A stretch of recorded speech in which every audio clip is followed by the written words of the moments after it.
I was doing the whole introduction. You couldn't hear me because I messed up the microphone again. Oh boy, even with the new PC, still doing those good old technical mistakes. Is the audio sounding okay for you guys? Maybe I should lower the music a bit so you guys can hear me better. But how y'all doing? How are you doing? Hello. So yeah, tonight we're finishing that Sonic Frontiers video we started watching last week. Depending on how long that takes, we can also start playing something else too. I was thinking we could start off or spark Electro Jester 2 playthrough. Because we finished one a while back, and it's gonna be a while. I'm gonna go back to Pokemon Center 2, but I'll need to get the save from my old PC now that we switched. So yeah, like big news, y'all. We got a new gaming PC down here. No longer that crusty old laptop. So now things should run a lot smoother in the streams, which is gonna be great. It's gonna be great. So yeah, if you guys can hear me alright, just let me know. The audio mixing, if it's okay, if everything is working around. And yeah, I was talking about that earlier, but you guys couldn't hear me. The overlay! The animated overlay is back, and it's not glitching the fuck up anymore. So that's awesome, right? That's already a huge step up, right? So yeah, welcome everyone. We're gonna start in a second. Let me switch over to the gameplay overlay. You're gonna see like things are mirrored compared to last time, like how it used to be, where like the webcam used to be on that side of the screen, or like that side, that side.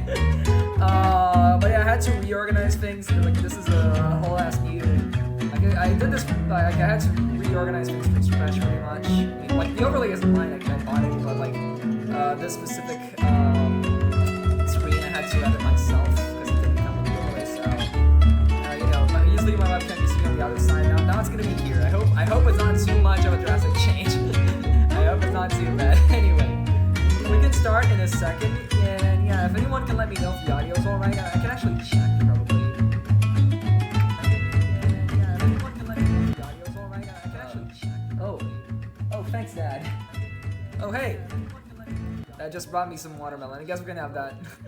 I guess we can have that. That was my dad. I don't know if you guys saw him. He just came over here. I guess we can have that. That was my dad. I don't know if you guys saw him. He just came over here. I guess we can have that. That was my dad. Why is it like echoing and echoing? Oh, because the echo is echo. Oh, that's trippy. That's trippy as fuck. Yeah. I guess we can start. So if you guys don't remember or weren't here last week, what we're doing is we're watching a video essay on Sonic Frontiers. And it's a video essay that's a bit more on the negative side, and that's being generous. In reality, let me open here. It's JabTube's video on Sonic Frontiers story. I don't know how respectful it is to like eat watermelon. Whatever. I mean, people have done worse, right? It's just eating. Like, it's healthy food. At least it's not like fucking Doritos or whatever. You know, just kind of like weird to be eating during on stream. But I'm gonna take that for that. It's my dad. That's fine. I'm not gonna leave this here, not eat it.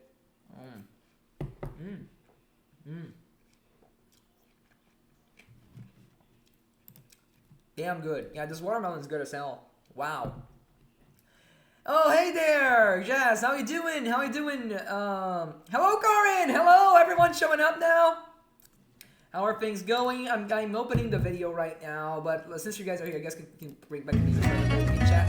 How y'all doing, chat? Finally, you guys showed up. Am I sounding okay? Is the audio mixing all right? Everything look okay? I had to like rework everything in the overlay because new PC. So yeah, I was talking about that. New PC, everyone. Hopefully, this will lead to okay. That's good to know. I'm gonna lower the music a bit. Let me know. Is this okay? Is this all right? Does this sound good? Yeah, we got me. We got new or like returning animated overlay with little to no lag now. Some watermelon. Okay. All right. I'm gonna take your word. If when you open the video, I have to readjust. Just let me know. Whatever needs to be doing, whatever needs to be done, needs to be done. Yeah, we got some watermelon courtesy of my father who just came up here and just brought me this. I'm not gonna refuse it. At least it's not like fucking Doritos or like some unhealthy shit. It's nice whole watermelon. Remember to eat fruit, y'all. Fruit are healthy.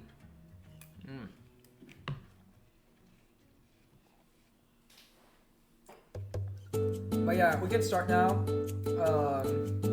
I can pause the music again. We can start. So it's Jab Zone, Sonic Frontiers. I'm gonna screen that in a second. I'm gonna see how I'm gonna work this out because currently I'm still like I only have one screen for the new PC because back when I had like the when I had like the old laptop, that was that was different because the laptop kind of had a screen on its own. Ohio. But now that I have the PC, I'm back to only having one screen, and it's a pretty crusty one at that. So I'm gonna get a new one like ASAP. Like right now for the stream only, I only have one screen again. So I'm gonna see how I'm gonna work this out. I'm probably gonna tab out of the video and then look at things through OBS so I can see chat and stuff. But yeah, I'm opening the video right now. I'm gonna full screen. I'm gonna Alt tab out of it into OBS. Rizmax. I'm the Rizzler, as you guys know. I'm a huge fucking Rizzler. I have all the Riz. Please don't take this seriously. Okay. Yeah. I'm opening the freaking source in real time here. It's freaking window capture. I don't have 0 Riz. Okay. There we go. YouTube's here, and it's gonna work. It's gonna work out well. We're gonna work out well. I'm gonna leave. Let me know if you guys want the captions on.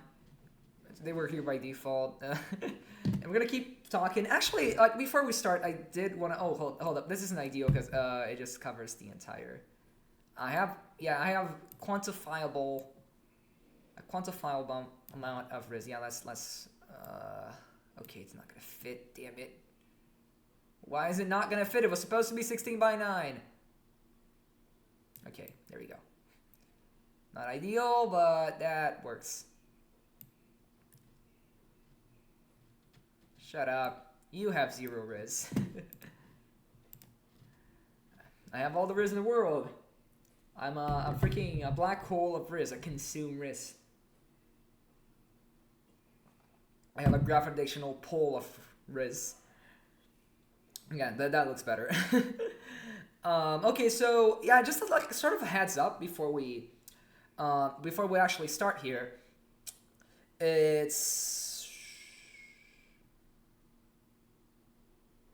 I mean, it should be looking fine because like the computer, like the OBS is not tanking at all, and like yeah, probably your internet, buddy, this time. Finally, it's not my fault. Yeah, just a heads up before we start. I've been thinking a lot about the whole gaming discourse scene over the last week, pretty much since the last video. And like about gaming discourse scene, like Twitter and people talking about video games. Yeah, my Wi-Fi has been terrible too, weirdly enough, which is kind of funny because I live on the other side of the fucking continent, but yeah, my internet has been not that great either recently. I'm actually using LAN. Can I pull it without pulling back my PC alongside? Yeah, here, LAN. On this, it's kind of awkward. It's kind of messy. I'm not used to dealing with like a huge actual computer. It's kind of like awkward to mess around with because like now it's kind of like under my table here. So what happens is whenever I have to like use the cables on the back, I have to pull it back, and it's like super heavy. I'm always worried because since it's like custom built, right? I get super afraid of like the pieces breaking or falling off or whatever. So I'm like super careful with it. It's absolutely something I'm not used to right now. But the trade-off is definitely worth it. Just need the new screen. Then we're gonna be golden pretty much. I'm probably gonna buy a touchpad too, so I can edit videos better. I like the gesture thingies for like zooming and the timeline and stuff. Whatever, that has nothing to do with the actual stream.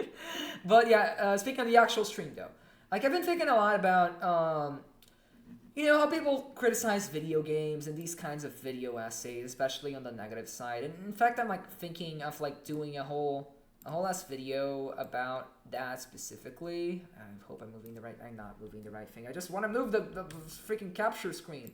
There we go. There we go. Let me just make it a little bit better, like a slightly more centralized, hopefully.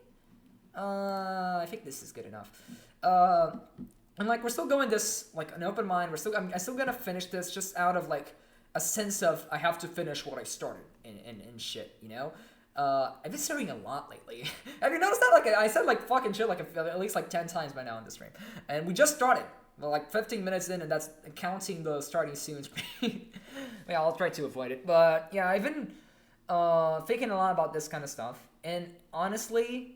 Like I'm just kind of tired of it in general. Is my audio okay, guys? Am I a little bit low maybe? Do I sound okay? Because like now I lowered the music, and now I paused the music even. But like, is my voice sounding a little bit low? Because it's looking to me like it's slightly low from like OBS. Okay, so if you say so, Corin, I'll take your word. But so I've been thinking a lot about this kind of stuff. And like doing this is okay, as well as like this video is still okay. Like everything, all the respectful stuff, that's the same. It's just that, man, I'm kind of getting tired of involving myself with this kind of discussion at this point. Like I would just rather not, even if it is for content. And like I enjoy discussing video games. I like talking about what makes them good, what makes them not so good sometimes. But especially with the Sonic discourse, it's been so freaking messy and toxic lately. I kind of just don't want to involve myself with it. I just want to. That's not the kind of content I want to be known for, basically. Like, I want to talk about why I like video games and why they're so exciting. And maybe, like, I do say a little jab here and there, but when it starts becoming so, like, freaking fervent and people start, like, targeting each other and making it so personal, like, don't really like it. And I was going into this, that last week's original stream thinking, okay, so that video felt like it was gonna be on bad faith, and I thought I was gonna make fun of it and like tear it the hell down. But like from what we watched last week, and also just what I've been thinking, like I don't really care about that. I'm gonna keep watching. I'm still gonna disagree a lot. I feel like a lot of what we're gonna see here is gonna come down to just I see what you mean, but it doesn't mean I actually agree with what you're saying. I hope it's still like interesting enough to, you know, generate a discussion and we can talk about the game and all that stuff. And it's gonna be fun, it's gonna be interesting. But you know, like I don't want to stir up any more hate, any more like back and forth like this, because this stuff is starting to get unhealthy, guys. This stuff is starting to get unhealthy, mad unhealthy. So like yeah, I'm still gonna finish this out of a sense of obligation. I'm just making things clear. Is that okay? Like this stream is gonna be yapping. It's gonna be all yap at the end of the day. We're watching a YouTube video. I'm not playing anything. It's gonna be yapping. By nature, I'm just clarifying some stuff. I hope this is okay, y'all. Chat, don't cook me. Please don't cook me, chat. I'm doing my best here. New computer, lots of emotions going on. But yeah, I guess we can start then. I think I got the gist pretty much. So let's start off. And if you guys have anything interesting to say too, chat's here for that. So let's start up a discussion. I'll see when I die. After you beat Knight, Sonic and Tails just pop up here for no reason whatsoever, bearing witness to six towers rising from the ground. The ground which looks pretty familiar. It turns out that Rhea Island is actually just the other half of Kronos Island that you were forbidden from entering by an invisible wall. What's more is that it's not an actual full island, it's just a series of Halo Forge towers, complete with 2D sections. Oh, goody. I could not believe my eyes. The game's... I agree with that, actually, to some extent. I will say, like, I said that in my review, even. I don't think that like the final stretch of the base game is kind of like very much fucking rushed. Like it's very rushed, and it shows. And especially in the fourth island, it really shows. It's borders on sort of false advertisement. Even though honestly, it barely matters. We didn't even have a reference for how big one island was supposed to be before the game came out. So it's not like the things they did on like Forces, where like they made us expect one thing and then it was another. I had no reference for what 5 massive islands could mean. So I don't really care that much. But it's still, it's that one is still kind of a letdown. I'm gonna agree. I think the towers are fun to play through though. I think the design kind of makes up for it because with the epic music and the more tight focused platforming in that part of the game, I feel is really fun. It really makes it worth it to play, like, and fun and interesting to play. But I will agree, it is definitely a cut corner, and that I'll agree with. This very basic promise of exploring 5 massive Starfall islands was a sham. Any immersion that may have existed before this is gone as you're randomly whisked away to climb the Towers of Tedium. You think this is going to be like the Midna's Lament of Sonic Frontiers, with how dire the music is, with how Sonic succumbs to his cyber corruption more with every tower and cutscenes, but then in gameplay, everything is completely fine. You're not impaired at all, there's no set pieces, you're just parkouring over the same dev blocks you've seen all game. They couldn't even make this feel special. But that's not all. It's here where we get a tried and true lore dump, finally revealing what the Ancients are and what their connection is. He's gonna complain about that. He's gonna complain about that. Oh, I can feel the excitement in the air. Are you ready? Here we go. The Ancients are actually aliens who brought the Chaos Emeralds to Earth after their home planet was destroyed by a big evil thing. Though apparently the Master Emerald is what drew them to Earth, suggesting that the Chaos Emeralds were not created by the Ancients. When the mystery monster caught up to them, military pilots sealed it within cyberspace using 4 Titans. Come on, it's cool. He's gonna complain about it in some way, but it's cool. And that's it. That's the story of the Ancients. Do we learn the race's true name? Somehow we don't, even though everything about them is uploaded digitally. Do we learn anything about their home planet or how water people command such sophisticated technology? Do we have to know? No, not really. Like again, it feels like you're looking for issues, Sonic buddy. Have anything to say about any of this? Anything at all? Bro is dying. You want him to say something? Maybe he's not even seeing it. Maybe the game just elected to play some pre-rendered videos to keep the kids occupied. I think he is seeing it. It's just the origins of the Chaos Emeralds, which TalesTube had teased in pre-release, is that they were brought from outer space. Wow. But we don't even actually know their true origins, meaning that this does nothing except add an extra step to the lore we already had. Then again, I suppose it could be worse. I suppose they could have completely destroyed intrigue in exchange for some lame backstory we'd be stuck with forever. But that's not a bargain we should have to make. Fun fact, by the way, Ian Flynn has gone on record to say that while Sega gave him the premise of aliens, he thought that was kind of overdone. So it was actually he who suggested that they be ancestors of Chaos, forming at least some meaningful connection. This is an admirable attempt, but I think it raises more questions when you look past the initial nostalgic rush, in a bad way. It becomes incredibly distracting that nobody calls attention to this, save for one egg memo which explains that the few remaining Ancients possibly had their DNA corroded over time. Because it literally is. That's why we're watching it, by the way. I don't want to be disrespectful anymore. The whole point was that it's kind of just depressing complaining that doesn't really add up. And that's, kind of maybe, like, it makes enough sense, but, I'll say it. It kind of feels forced at some point. I still believe that. And, but that's literally because it is that. People are, like, making a whole ass theory about the fact, like, this guy has some history with talking about Sonic, and he really didn't like any of the newer games, which was fair before Frontiers came out, a little less fair after Frontiers came out, but still kind of fair because Frontiers is not perfect either. Kind of a flawed game. But this comes off as forced in a lot of ways. It feels like he, even if subconsciously, he's looking for ways. I mean, as someone who's like seen the story enough, and like, as someone who's seen the story enough, right, by now, like, because I've played this game like a bajillion times, and I've complained about it in my review. The review I say, like, where Sonic Frontiers is like dope or whatever, I literally talk about how it's like the best 7 out of 10 game I've ever played. It has a lot of issues. I wouldn't point a lot of those issues at the story, which is what he's trying to say, but still, it's far from a perfect game. Far from it. Far from a perfect game. This guy, he said, like, in an older video, that he was gonna leave Sonic behind. He doesn't think the series can improve. And then after a few years, after Frontiers comes out, he makes this. In a lot of ways, it feels like he's just trying to justify that, even if subconsciously. This is not a call out. I don't want to be that guy, but it just sort of like hits like that. You know, it just sort of hits like that.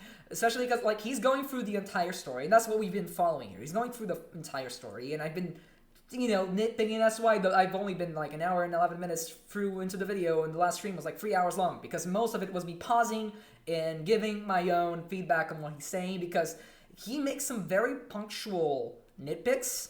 Like, he goes scene by scene, and like, this right here is kind of, it's kind of bad because of this, X, Y, and Z, right? And then, like, he says that about every character, about every cutscene, every moment, and very little positive comes along with it, right? He's always had everything, he has something to complain about. And then whenever he comes to, like, the things that are actually kind of weird about the game and stuff, and I have to agree with him that it's like the breakup, like okay, now we agree. We never agree about something good, we only agree about the bad stuff, which really makes this feel a little bit like really unfair to the game itself. It feels like he's trying to find issues, and because, as you mentioned, there's no greater point.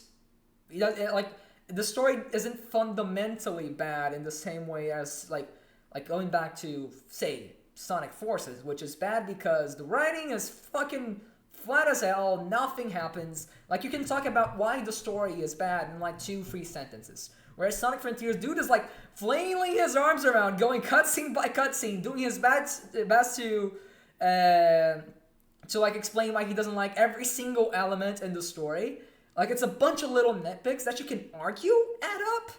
And, like, he goes deep into some characterizations, and in a lot of ways we just fundamentally disagree. I just fundamentally disagree with what he's saying. And sometimes I can just hear what he's saying. I'm like, I know where you're coming from because you're explaining it decently well. But I still don't agree, right? So, like, yeah, we're gonna keep moving. If it gets too boring, y'all, chat, if this is a bad stream, if we should just drop this, say, whatever, let's play some Spark the Electric Jester, let me know, because I'm here to have some fun. This is a way for me to check off this video off my backlog so I can hear opposing opinions to mine, because as a critic, I have the obligation to do that, and also make it content and make it interesting, and I can talk about a game I love too.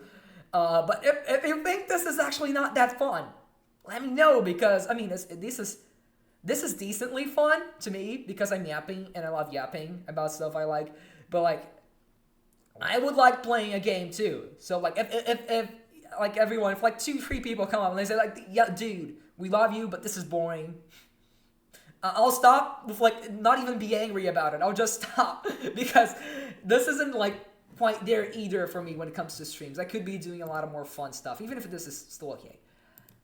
Time by the Master Emerald, eventually becoming the Chao we know today.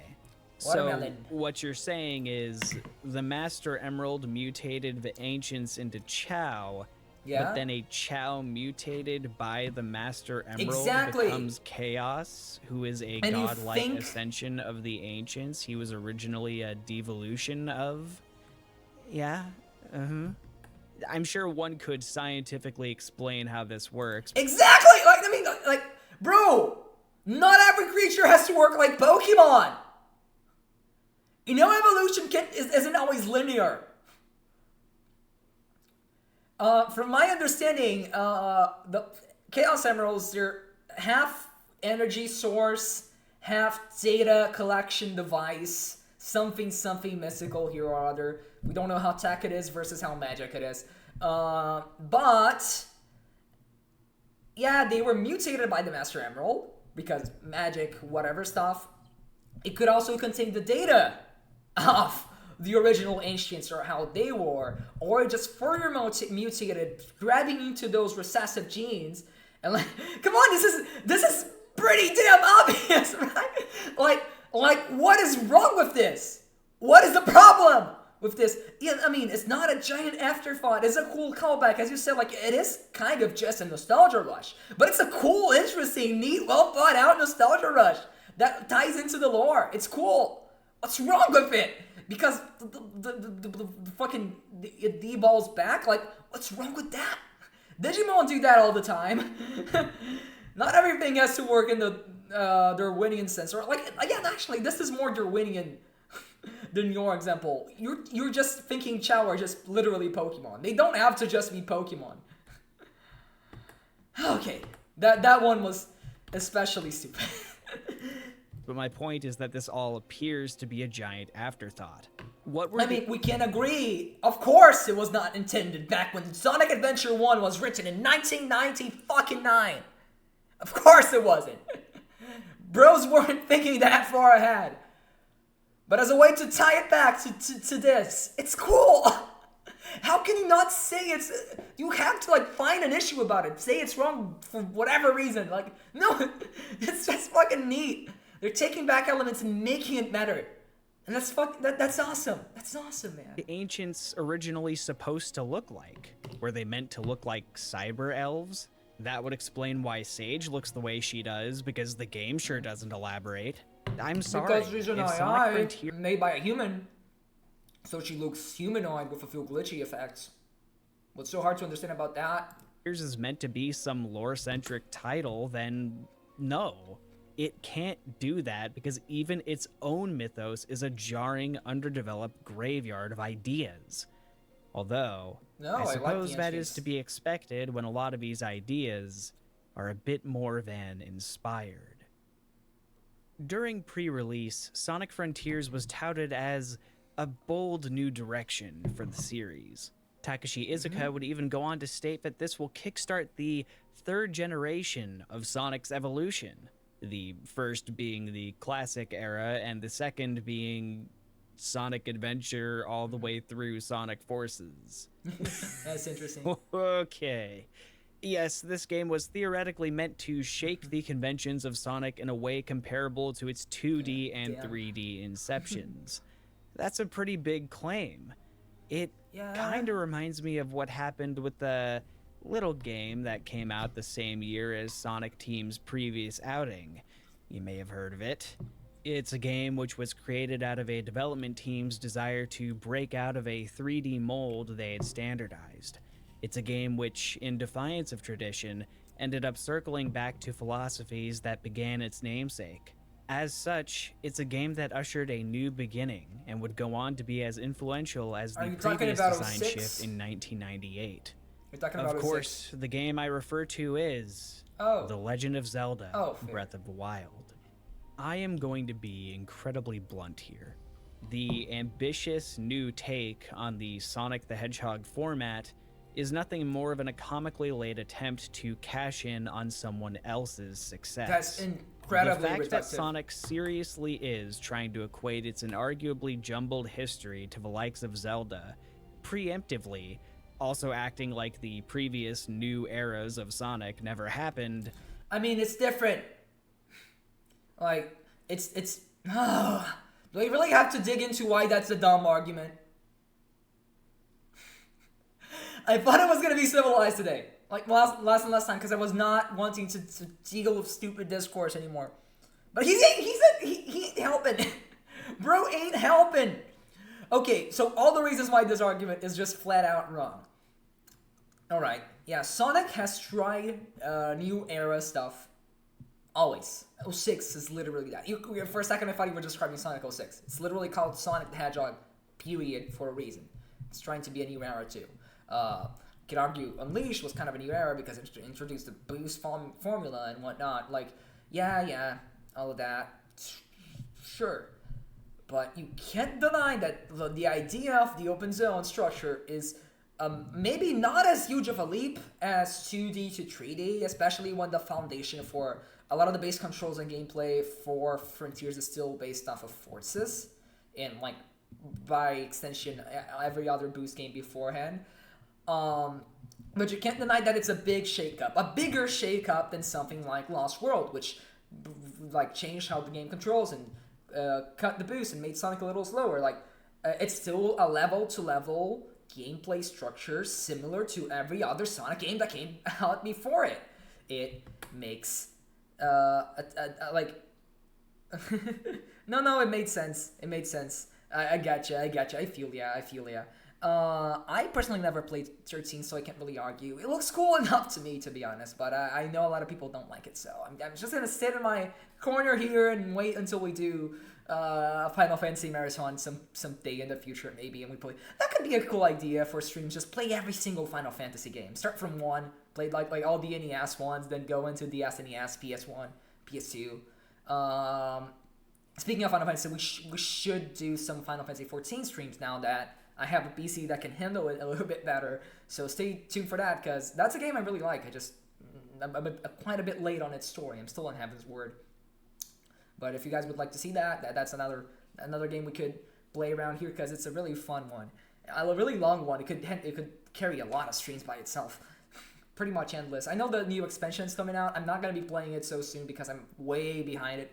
But that could be something. But yeah, so like, of course it's a new jump for Sonic. You can argue it's similar to the marketing, quote-unquote, that Breath of the Wild did with being a new era for Zelda. And, like, I would argue Frontiers isn't as big of a leap for the Sonic series as Breath of the Wild was for the Zelda series, because Breath of the Wild is, like, so inherently different from everything else that came before it, especially in Zelda games. Yeah, no, and honestly, I agree with that. That was something I was talking about, actually. I fucking love Sonic stories. I love Sonic. I mean, I think a lot of Sonic games have, like, if you, like, dig through and, like, look for the interesting stuff, you know, and ignore a lot of the I don't know, I feel a few games have quite a few issues. I feel like there's genuinely a lot to love in Sonic stories. A lot of it is just aesthetic, style, characterization, all that kind of stuff. But it's especially Frontiers, honestly, which is the game he's talking about. Frontiers has a killer story. Very interesting, cool story. Lots of cool lore views, some really cool characterization, and steps forward for the series. The comics, the newer comics anyway, like the IDW ones that are also written by the guy who wrote the Frontier script. They're genuinely like some amazing stories. Like, Sonic aside, they're just really good stories, right? But Sonic has never had like amazing storytelling. It doesn't change the fact that I love Sonic stories. He talked about this in the beginning of the video. It's about more than just being insanely well written. Sonic has an aura. Sonic has a vibe to it that attracts us to keep going back to the series over and over again and being fans. You know, we who are fans here, it's like me and he as well to some extent, the guy in the video. So like, Sonic stories have never been perfect. Sonic Adventure 2, which he likes, has a pretty messy story if you really dig into things. Frontiers has way less plot holes than Adventure 2. And I love both of those stories because I'm able to look past that. Now, why is he able to look past those stories but has so much trouble finding things to love about this one? That's my big issue with like the foundation of his argument, pretty much.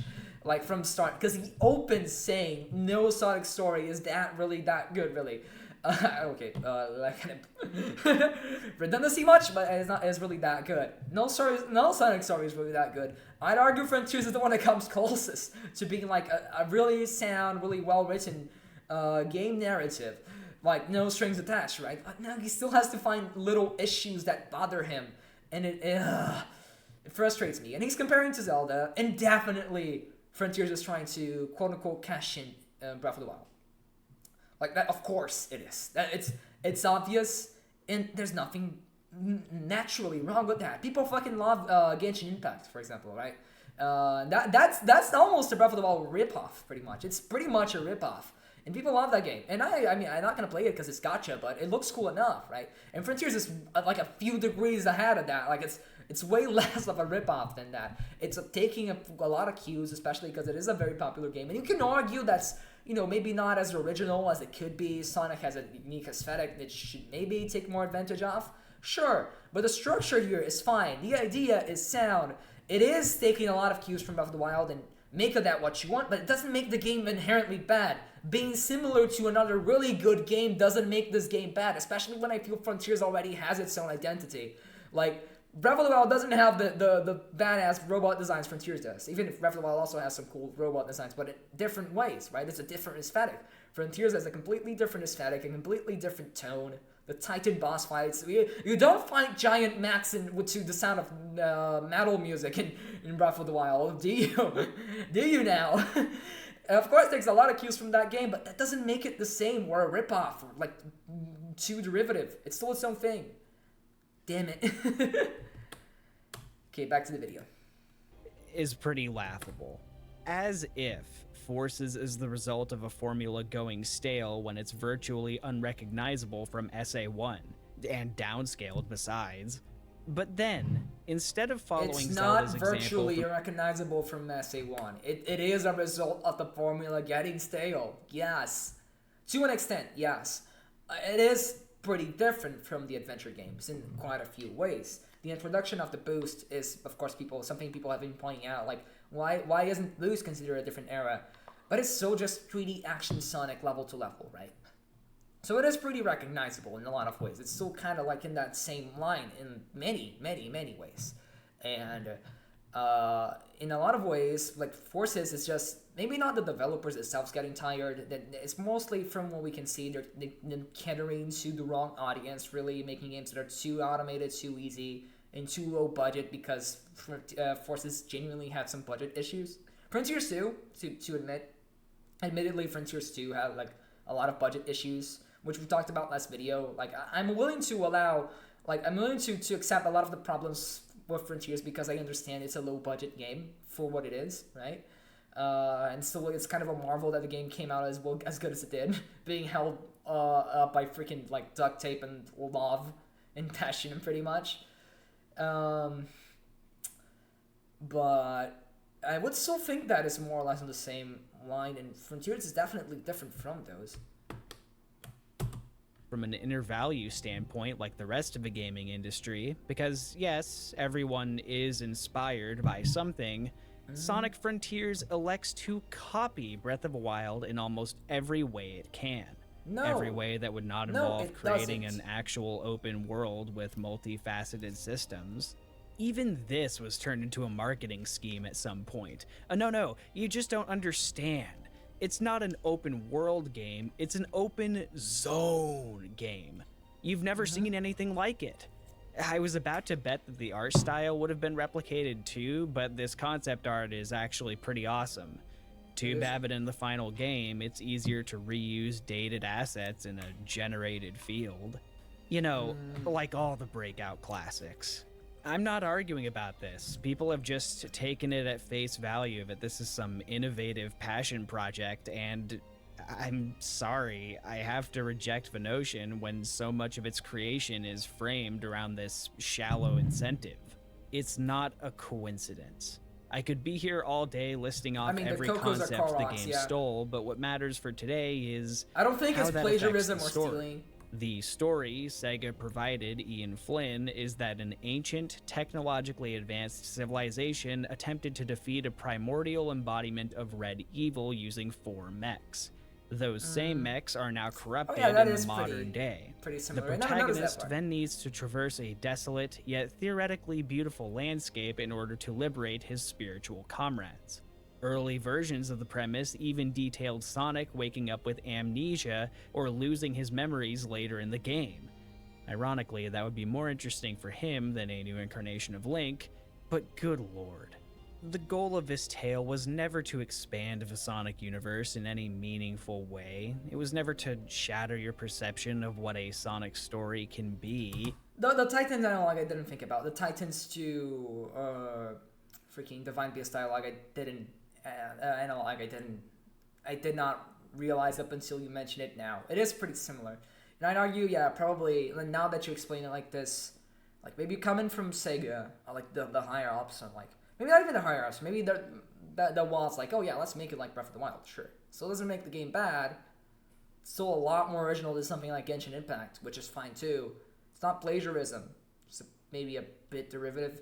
But like, there's enough different here for me to say, no, this is a different game. I didn't even notice that analog until you mentioned it. And I played this game like 5 times. And I played Breath of the Wild too. I have like 200 hours in Breath of the Wild. And the story in Frontiers is a lot more meaty than the stuff in Breath of the Wild. Like, shut up. I like the story way more. Breath of the Wild has an interesting world in some cool like environmental storytelling. Some characters with potential. Breath of the Wild is a good game with an interesting enough story. But No Way in Hell, I think it's more interesting than Frontiers. Frontiers is a lot more with its characters. It does a lot more with what the series previously built up and takes it like an actual new direction, and it has a more consistent theme. So yeah, I don't think it's that similar, and I think it does some things better than Breath of the Wild. It was yet another stinking gimmick played off as a mystery, just like Forces. Or and better also, yet, just like the Open Zone, if anything, is more similar to Mario Odyssey than Breath of the Wild, which isn't all new either. Like, in reality, no, it's pretty much just Mario Odyssey, but previous new formula, Super Mario Lost World. And it doesn't even imitate the idea well either. Sonic's friends don't even add to your move pool when you finish their island. Like, huh? The most basic cool thing. I can't believe this, but I think Breath of the Wild tells a better story than Sonic Frontiers by at least having a world to unravel, some people to learn about, visible connections, which, yeah, Breath of the Wild isn't exactly lauded for its enticing narrative. There's only so much I could like this thing, even if it was executed better. Bold new direction. More like old nude erection.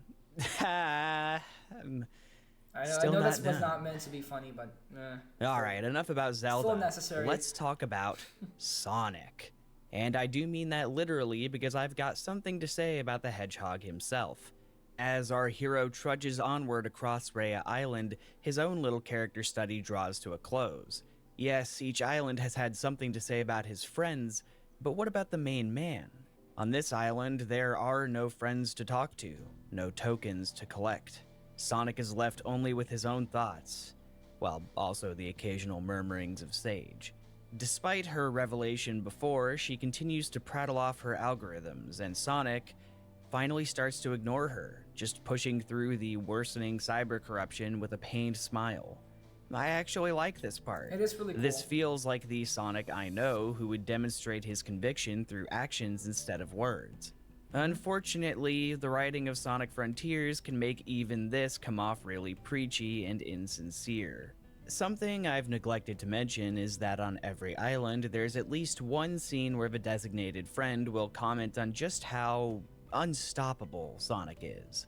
It's to the point where Sage, in an effort to understand it, directly asks Tails about his belief in Sonic. This is notable for being the only one-on-one interaction she has with any of Sonic's friends, and it's just spent talking about Sonic anyway. Sonic is a great guy. Sonic sure is a paragon of virtue, unlike us dorky side characters who need to get a grip. This is the point of Sonic and Sage. Their entire dynamic is this. It's not enough for Sage to witness the direct result of following your heart. Oh no, the game even needs to stare you in the eyes and explain this concept. Hooray, the Sonic Forces Messiah arc continues. But the You're objectively wrong, and I don't know if I want to wait until you finish talking about this part before I talk why you're objectively wrong about that. Because you might actually mention it. Like, I did this like 3 times already, where I explained my point, then you mention my point and disregard it for whatever reason. So I'm gonna wait for you to mention it, and then I'm gonna talk. Funny thing is that it's all for this Sonic. The most dude Sonic I have ever seen. This guy who just stands there and comments on things incidentally, not even really behaving in any sort of outlandish fashion. At most, he can be kinda sarcastic, kinda cheeky. This is like the whole shonen protagonist trope if the protagonist in question were Bill from Home Depot. Oh, or maybe it's Pastor Bill because he's an advocate of forgiveness? Like, where did this even come from? I have so many. Okay, so we're not gonna talk about it then. Bro, the whole arc is that he messes up. Is that he's not perfect. That he needs his friends. Literal moment right after what you're talking about, where Sonic glitches. Like the conclusion to his personal Messiah arc is literally that he doesn't make it alone. He tries to brush the friends off because he's too self-centered. Sonic has an ego. That's part of his character. And it's not necessarily a great thing. But at least he knows when to rely on his friends. And that's the message, right? That's the thing. Sonic is not supposed to be, maybe, like, he's supposed to be somewhat flawed, but Sonic is a static character. You're not supposed to build character arcs around him. Not, like, too deep ones, anyway. That's not how it goes. Goku isn't like this. Sonic has never been like this. But look back at Black Knight, one of the most widely praised Sonic stories. Does Sonic ever mess up on that game? The entire story is basically circled around proving that Sonic is so freaking nice and cool in that game, only so then he can prove Merlina wrong at the end by giving his whole speech about letting things go. He's just cool and nice in the entire game. That's it. Nobody questions it. Everything he does is sacred in that game too. Sonic has always been like this. That's kind of the point of his character. That is kind of a beacon of hope. He's not supposed to have a character arc or change too much. His thing is being inspirational, and that has worth too. And Frontiers is the closest the series ever gets to actually tackling that by making it so actually Sonic fails by himself in this very island. In this very point of the game you're talking about, he fails because the corruption takes over him, and he keeps ignoring it, and he keeps failing, and it's careful, where's the fun in that, right? And then when he says that first, he's so excited, and then after the corruption takes over, he tries to say that again, and he's clearly struggling. That's a deconstruction of that. It's exactly what you're talking about, homie. Are we even playing? Trying so hard to see it as a bad thing. I'll tell you where it came from. It came from looking at the ending of Sonic and the Black Knight and going, yes, that is his entire character. No. Moments like the Black Knight ending were important because they were warranted. There was a very specific reason why Sonic treated Merlina differently than he would Eggman. In Sonic Adventure, it's clearly meant to be a subversion that, after a whole game of fighting a big drip, Sonic actually is the only one who understands that sealing chaos won't solve anything. It was this powerful moment that showed how Sonic knew a lot more than you'd think, a testament to the free spirit only he has. But it's been 20 years. You can't pull the same twist so many times. We know Sonic by now. He does those kinds of things. That's part of his character by now. Doesn't mean he still can't be rash in act first, think later, because that's also a very Sonic thing to do. But especially in a game that's going for a very different tone, that comes off natural. This is Sonic, but a little bit older. He went through stuff. But it's not like this. Also, mention any other moment in that very same game, Black Knight, where Sonic does anything actively bad. Thing, but he just goes. Or ain't bad at all, really. He's a god in that game too. Around and does all the time with every person he ever meets. It's certainly not something that everyone's talking about. Oh wow, that's Sonic. He sure does know the way. I thought the whole point is that he is who he is. You love seeing him because he's just irresistibly charming everywhere he goes. Whether it be the interpretation that he's an easygoing drifter just looking for a new adventure, or that he's a cocky action star. The hero part kind of comes second. It's not really his occupation, right? I mean, there's a game. Okay, except for that one time. Look, there's surely a discussion to be had, but I don't know. I've always felt that the appeal of Sonic was pretty straightforward for almost 2 decades. Many would agree that this fundamentally changed when the series began leaning into comedy. The character began to feel like a wisecracking dick cheese, and that free spirit would mutate into apathy. At the very least, he just wasn't cool anymore. Sonic Frontiers feels like the opposite problem. Now he's so cool, very based, much valid. It's circled around to make him a boring archetype, which is exactly what we criticize 06 for. And the point of this, the whole point of this, is for Sonic's friends to instantly cure him of his cyber corruption by standing. It was kind of a cop-out. Again, another point where the game kind of feels rushed too, or they clearly wanted to do more, and they did more eventually with the DLC. Like it or not, took a while, but it happened for free. It is kind of a cop-out, but the point here is that he can't do it by himself. In a circle around him, holding hands, chanting their character traits, which revolve around him, and then going inside him, ending with this da da da da da da da shot. This really happens, exactly like that. I'm not kidding. The most dire conflict is solved. And how is this different from all the other sort of cringy moments and power friendship sort of moments in the 2000s game you like so much, the 2000 games you like so much? By a Sonic seance. I would dare say that this game knows its audience. But I should be mindful, it's not like people are coming out in droves to defend this scene. Yeah. I think most would agree that this part is pretty rushed, pretty silly. Yeah. For me, it's just extra bad as the cherry on top of a character portrayal I didn't care for. And yet, what if I told you that we still don't have the sprinkles on this Sunday?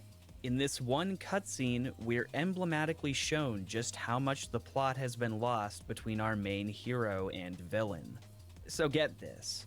Now that Sonic has broken the locks, Eggman is free at last. But so is the scary voice in the sky, which, plot twist, is the real villain of this game. And it thing is, he's not a Sonic hater. He made a lot of videos talking about the adventure era stuff, like the 2000s decades games, and he likes them for the most part. He likes those stories. He started not liking the games with colors and forces and generations and stuff. I think he likes generations because everybody likes generations. But you know what I mean. Now the difference here is that he doesn't like the games as they are now, in the post-Frontiers era, where as I and many other people feel like this is the series coming back. No, you're not being annoying. I love that you're actually here. I love interacting with chat. I'm actually grateful that you're here to give me stuff to talk about, because bouncing off of this damn video is getting stale. So please say more. Please let me know you're here, actually. The more you say, the more I know you're here and that you're watching and that you're interested. And that means a lot, and that makes me know I'm in the right track with these videos. And if you're not interested again, just let me know, because then we're going to change course, and that's fine too. But yeah, now this dude, he actually, he technically, but you're not being annoying, genuinely not. He supposedly likes Sonic, or used to like Sonic at the very least. Doesn't come off that way, but yeah. Babylon Guardian.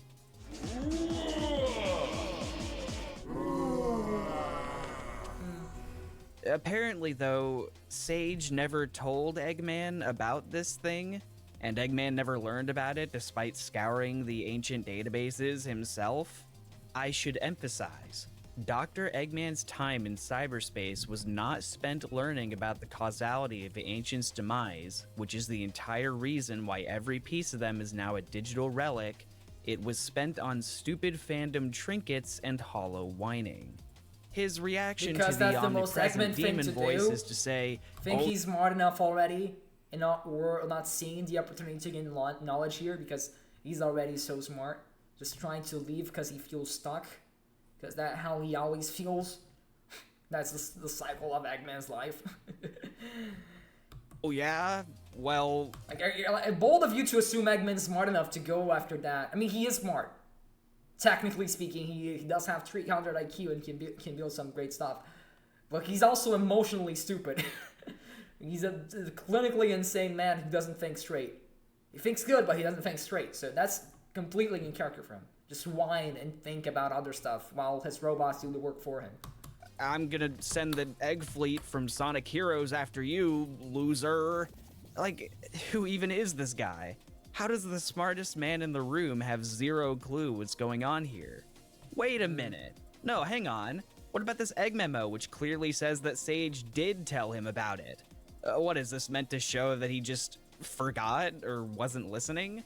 Maybe they could have taken a page out of Kirby's Adventure on NES and had it be this thing where Eggman is learning loads upon loads of horrible information that Sonic is ignorant of, desperately wanting to warn him so that the world isn't engulfed in darkness. That might have been an interesting idea. That could have been an interesting idea. On Sonic's side basically the entire game, showing just how... That would have been a really interesting idea. I'm not gonna deny that. That's a cool idea. That's kind of a fire concept. It's not what the game is, though. Sadly enough, or whatever, because I still like what's here, but that's a cool concept. Write that down. Could make some good fan fiction. How daunting this new threat is. Instead, what we get is this. After reviewing your entire campaign history, I have found the most optimal course of action is to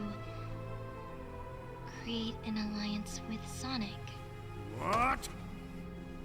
But together you stopped the Ark, overcame Neo Metal. You... I don't want to hear it. Those alliances were purely out of desperation. Translation. We're blatantly ignoring the previous Sonic and Eggman team-ups so that we can have hilarious banter about this you're not ignoring it. They mention partnership. Sure enough, when it comes time to once again team up with Sonic... You're not blatantly ignoring it. They literally acknowledged it in the text, in the scene you just showed us. What? Out of desperation, there's this whole oh man thing going on. As if Sonic is joining Eggman's dodgeball team, he's like, I hereby induct you into the Eggman Empire. Blah.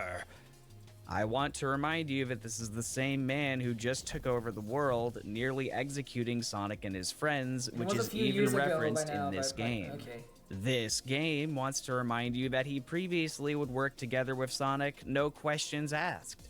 In SA2, he comes in and he's all, oh great, you're not actually dead. Figures. And Sonic's all, up yours too, buddy. And then they get to work. Good, magnifique. Tells you everything you need to know about these two while keeping the plot moving. Sonic Frontiers actively defies this, pretty much telling you that Eggman has changed his mind and would prefer to make a big deal out of it, dragging the pace to a crawl for the sake of... That's a very Eggman thing to do. And also because otherwise he would be too willing to work with Sonic in this game, and then it would feel weird. Especially when, okay, the stakes are technically higher because, or at least equivalent, because World Destruction is about the same level as Adventure 2, but the pace at which things are happening is definitely slower, so Eggman's gonna look for different solutions whenever he can. In SA2, there was no time to think. It's either stop the Ark or don't stop the Ark. What do we do, right? The threat of the end in Frontiers is a lot more, like, it's imminent, it's coming, it's very clearly coming, and that's like part of like what Sage has to tell him. Like, it's coming, it's happening now, buddy. You don't have a choice here. But it's way less urgent than something like the Ark. Therefore, it's gonna be different. Especially when she brings it up way earlier in the plot, right? It's not like right at the end where they do the team up right at the end. She proposes it a few hours before that, and like in-game play time, it's a few hours before that, if I remember correctly, or at least like a good while, and like he has to consider it, which is, you know, fair enough. Different scenario, as if characters can't change or act different based on context. Reminding the audience that he's an evil man, TM. The egg memos even have him saying out loud that his schemes are constantly ruined by Sonic, the hero who he also kind of respects. Like, are you trying to decimate the credibility of this character? This is the story-driven game, and yet it actually manages to dethrone Sonic Lost World in the worst Egghog contest. I mean, wow. And it's not like I'm taking this too seriously, because now more than ever before, the writing wants you to take Dr. Eggman seriously. Quote, "We wanted Eggman to be an extremely important key figure in this story for it to be successful. We didn't want him to just be the bad guy in our good guys versus bad guys scenario. We wanted to portray him as a flesh and blood human being in the story." Additionally, when asked about his favorite character to write for, hold up. Ian... Check. Responding chat. Okay, so I assume you've already gone by now, because I don't know how long ago you sent this message. I was paying attention to the video. Bye now. Good luck with that. Have fun working out. Flynn says, "I try to find something fun in all the characters, but letting loose with Dr. Eggman is always a delight. We get to take his character in some interesting directions in Sonic Frontiers." How exactly does this story let loose with Eggman? What is the interesting direction here? Because when it comes to his overall relevance in the story, kind of... Hello there, welcome to the stream, Octagon. Nothing feels real anymore. What's that supposed to mean? Forgot he was even in it. I mean, in his second cutscene, the game makes a joke about how insecure he is about his comparatively lame tech. Hold on to your girdles, I think we're about to see some premium Ivo Robotnik. No, to understand how Eggman is a key figure in this story, we have to look at his newfound parenthood. Exactly.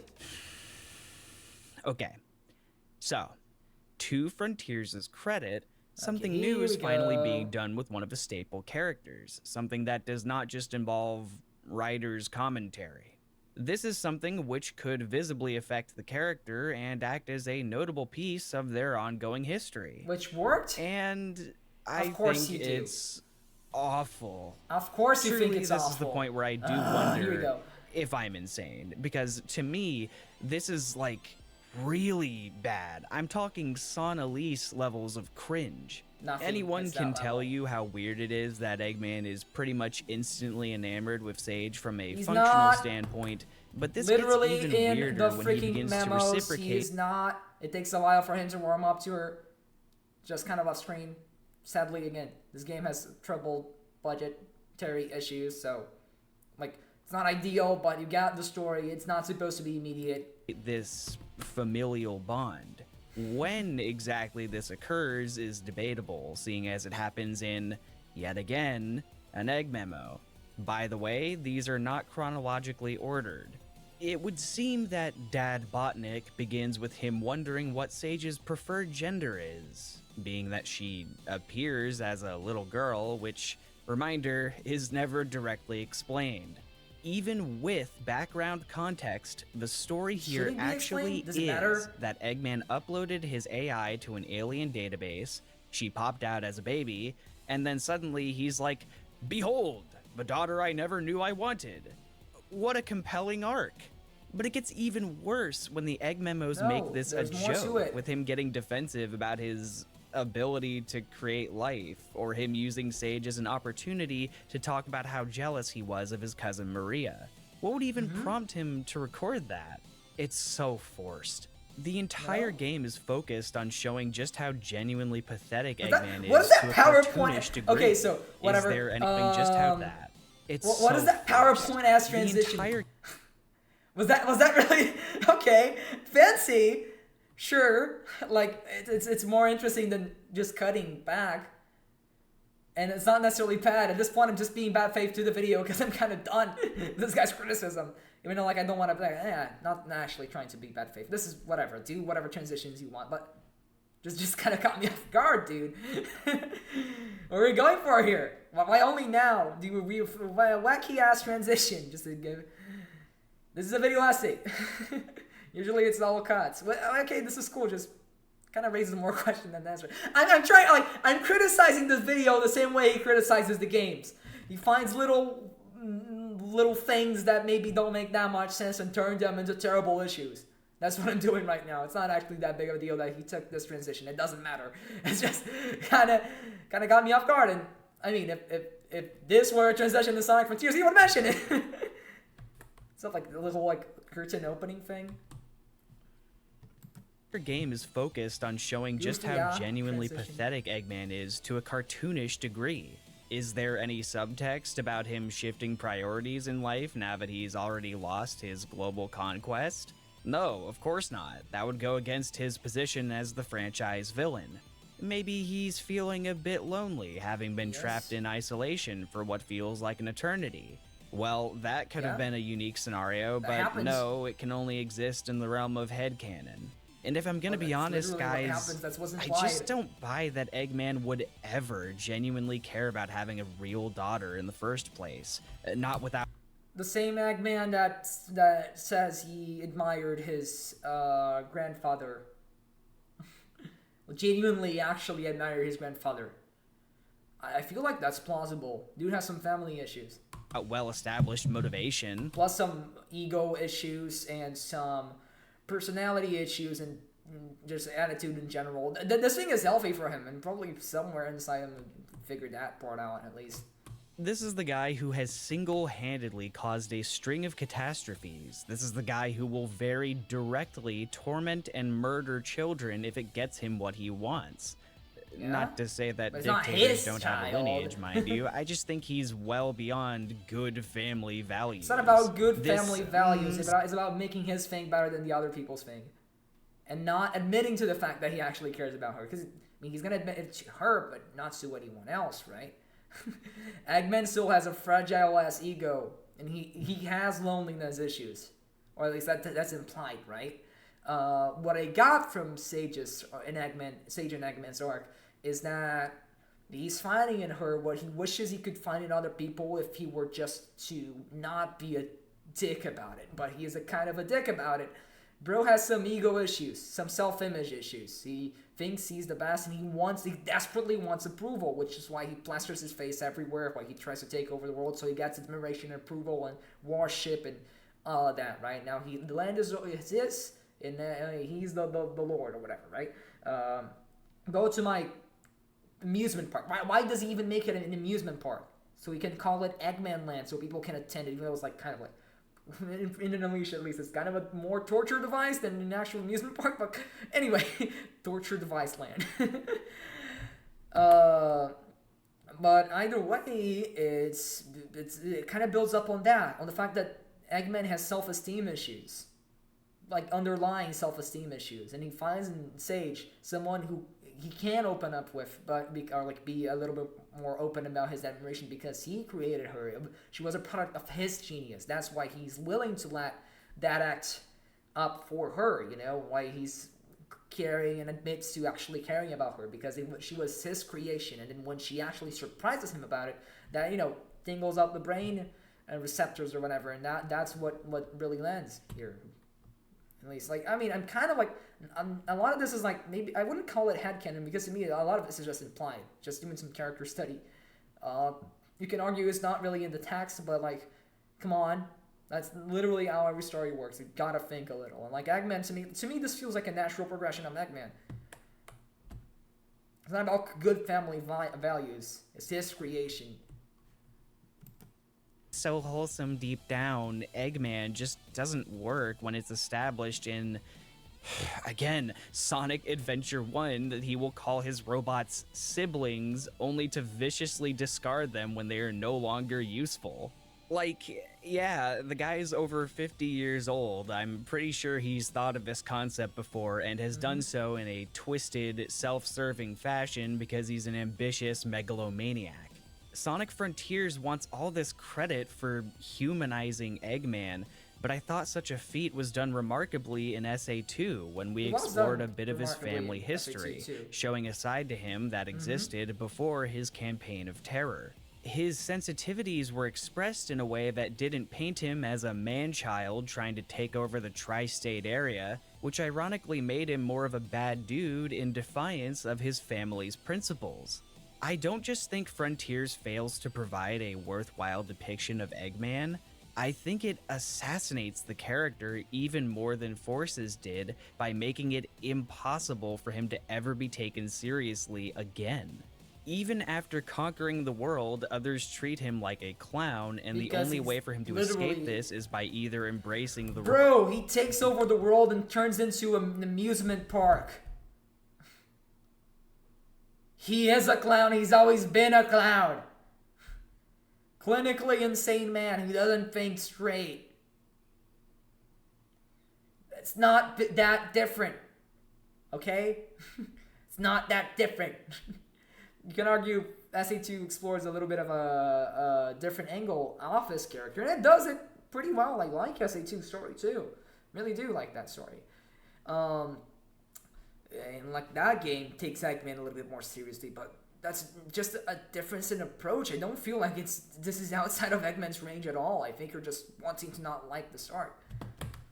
role of gag villain, or by holding up a crudely written sign that says, "This is a serious Eggman moment." It might sound dramatic, but any shred of nuance or excitement with this character has been eliminated to the point where you need to make another correction plot to truly bring it back. Would you like Which that? then begs the You question. clearly don't like that. Do you want to build off the past, or do you want to disregard it? You can't do both, because when you do, you reach the culmination of a very mismanaged 30 years. Maybe there was some way that all this could work for me, at least a little better. After all, it seems to do the trick for other people, and I have to admit, I can think of a reason why there's such a disparity. Oh, and just to be clear, I do try to avoid tinted lenses when I see my optometrist, but we all see things differently, so... Yeah, I've tried not to make it about this, but I can't dodge the topic Let's any go. longer. Okay. The English voice acting in this game is crippling. Really? As a seasoned veteran, though, I have an observation I would like to make about the You're gonna talk general about state this? of Sonic voice acting, so I'm gonna go on a bit of a tangent here. Okay. I'm not attacking anybody, don't be weird. So basically, I think the Studiopolis cast has only gone downhill, unlike the Adventure and 4Kids voices, which would improve as time went on. Love This to hear wave his has opinion been on the here Shadow longer short than that the just came other out. two combined, so you would expect that they've settled into these roles. And you know what?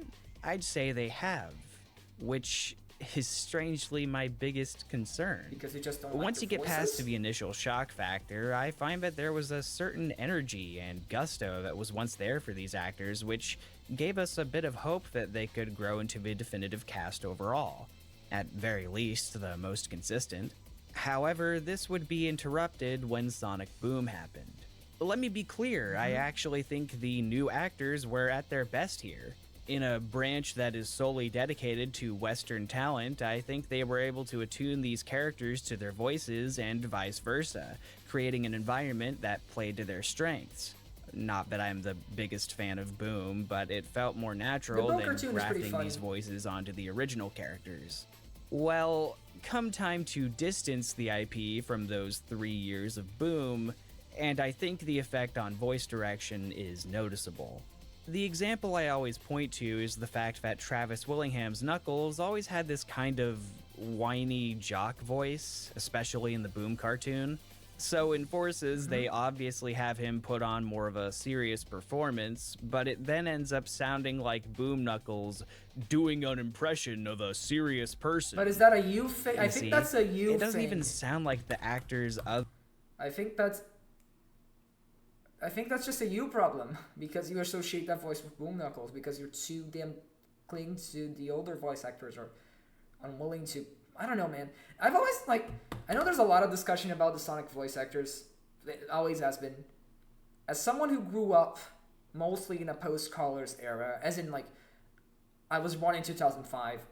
I can only play so many games as a literal freaking baby. I enjoy a lot of the pre-Colors games a lot more, but I did technically grow up in, post-Colors. So I would get a lot of these voice actors at the same time. I would watch this adventure cutscenes on YouTube, then watch Sonic X, and then play Sonic Colors. All this is all in the span of a week, right? Each day doing a different thing or whatever, even hours apart, because it was just consuming everything at once. I never really noticed the difference in voice actors that much. I know they're there, and like I can tell, like, especially, I forgot his name, but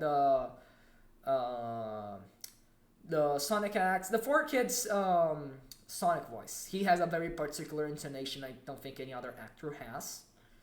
But as far as like Sonic voice actors go. But to me, it's never been that noticeable of a difference, or at least like I don't think anyone's particularly bad in the new cast. They're fine. I don't miss. Okay, I guess I kind of miss the old guys mostly out of like a sense of respect because he did a good job by the end too. But this goes for every voice cast in any franchise ever. Like this theme is fine too. It works. Never had any issue with it. So it's like you actively dislike them, so you're trying to find reasons. I mean, and like you actively dislike them for like personal, I don't really vibe with them reasons, but you're trying to make it sound objective, which just doesn't work, buddy. I'm sorry, it's not like that. Other more mature roles. The same kind of goes for Shadow, who sounds notably different in Forces to how he sounds in anything else before or after. As if there's really a default Shadow voice and this Shadow was the exception. Everyone else in Forces either sounded like they did in the silly sitcom-esque show, or they sound like they're quickly picking up a character they barely know from 6 years ago. Therefore, even when disregarding the writing, I've always felt that Forces had an oddly casual vibe. This was compounded by Team Sonic Racing, which cemented what I have dubbed Twitter takeover voice acting. The general essence of the characters sounding like they're doing a live reading or a quick promotion, but like for a whole story. It's hard to place, but nobody really sounds. I mean, I like the Twitter takeovers. No, I don't see it. I don't see what you mean. Like I see what you're trying to say, but I really don't agree. No, they sound just fine to me. Sounds like they're in the game, you know? It's like you can practically hear the fact that these are just isolated vocal recordings. Sure, most of the lines are said correctly, but it doesn't genuinely sound like the character speaking. It sounds like the actor being told, do the voice. Fast forward to Sonic Frontiers, where everyone was counting on a fresh change of pace, and oh lord. Take what I said about Knuckles in Forces and apply that to almost every character. To invoke the moody tone of this game, everyone has been directed not to react to things naturally, but to say almost everything like this, making sure to keep their emotional and vocal range below a threshold. To which, I'm not a voice professional, but I'd say that if you feel inclined to... I actually talked about this. They genuinely just asked him to like lower the tone, lower and lower. Like he was surprised about that too. Maybe it wasn't the best direction, really. Dramatically. But like again, it works fine in the context of Frontiers. I don't mind it. Deepen every character's voice for an entire project so that they can be taken seriously. That exposes an inner perception of their usual range. Of course, the irony here is that I think this backfires and makes it even harder to take these voices seriously because everything they say is either comedically melodramatic or jarringly unenthused. It's like they're all narrating audiobooks or trying to tell me I have problems or something. Roger Sonic has completed his transformation into the parody version of himself people have done over the years. Amy sounds like a weary middle-aged... Because he sounds less exaggerated now? That's why he sounds like the parody version? Isn't the parody version... What parody version are you talking about? The one where people go, "Ha! I'm Sonic! Sonic the Hedgehog!" That's the opposite of the Frontiers voice. For better or worse, is the extreme opposite. The other end of the spectrum. Right? What are you talking about? Mom. Sorry. Mom came up in the background here. Knuckles is literally some guy I probably met at the gym, and Eggman sounds like he's running low on Starbucks gift cards. The amount of data stored here defies quantification. What's wrong with that line? But it won't stop me from trying. What happened here? The case of Mike Pollock is the most demonstrative to me because I loved his performance in the past. He even played a more toned down version of the character in Sonic 06, and I think that's one of his best outings. So surely the same can be true here. Rest assured, they're not dead. Yet. But ever since Forces, he's retained the whole disgruntled next-door neighbor persona from Boom, which either features a very angry man who yells at minor inconveniences, or this grumbly guy. You kind of forget that Eggman was ever a regal scientist, a person with grandiose charisma wherever he goes, because by now, all I can hear is the actor talking behind a microphone, going through the motions.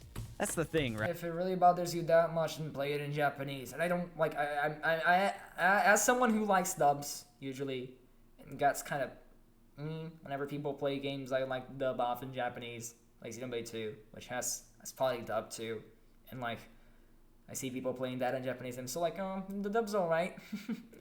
It's spotty, but it's okay. It kind of frustrates me when people play in Japanese because they miss the subtitles and whatever.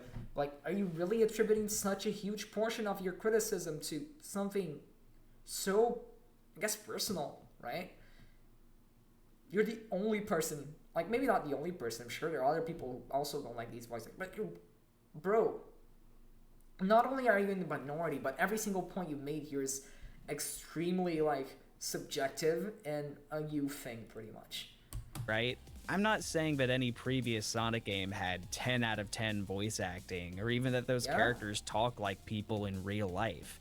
What I'm saying is that they weren't like real life. They were playing out memorable scenes with charming intonations that stuck with you, even if a bit cheesy. If Sonic Frontiers had a great story, but the voice acting was dreary, I wouldn't say that ruins the experience. But if the story of Sonic Frontiers is bad, I would say that it could have been helped by really enjoyable performances or stunning cutscenes.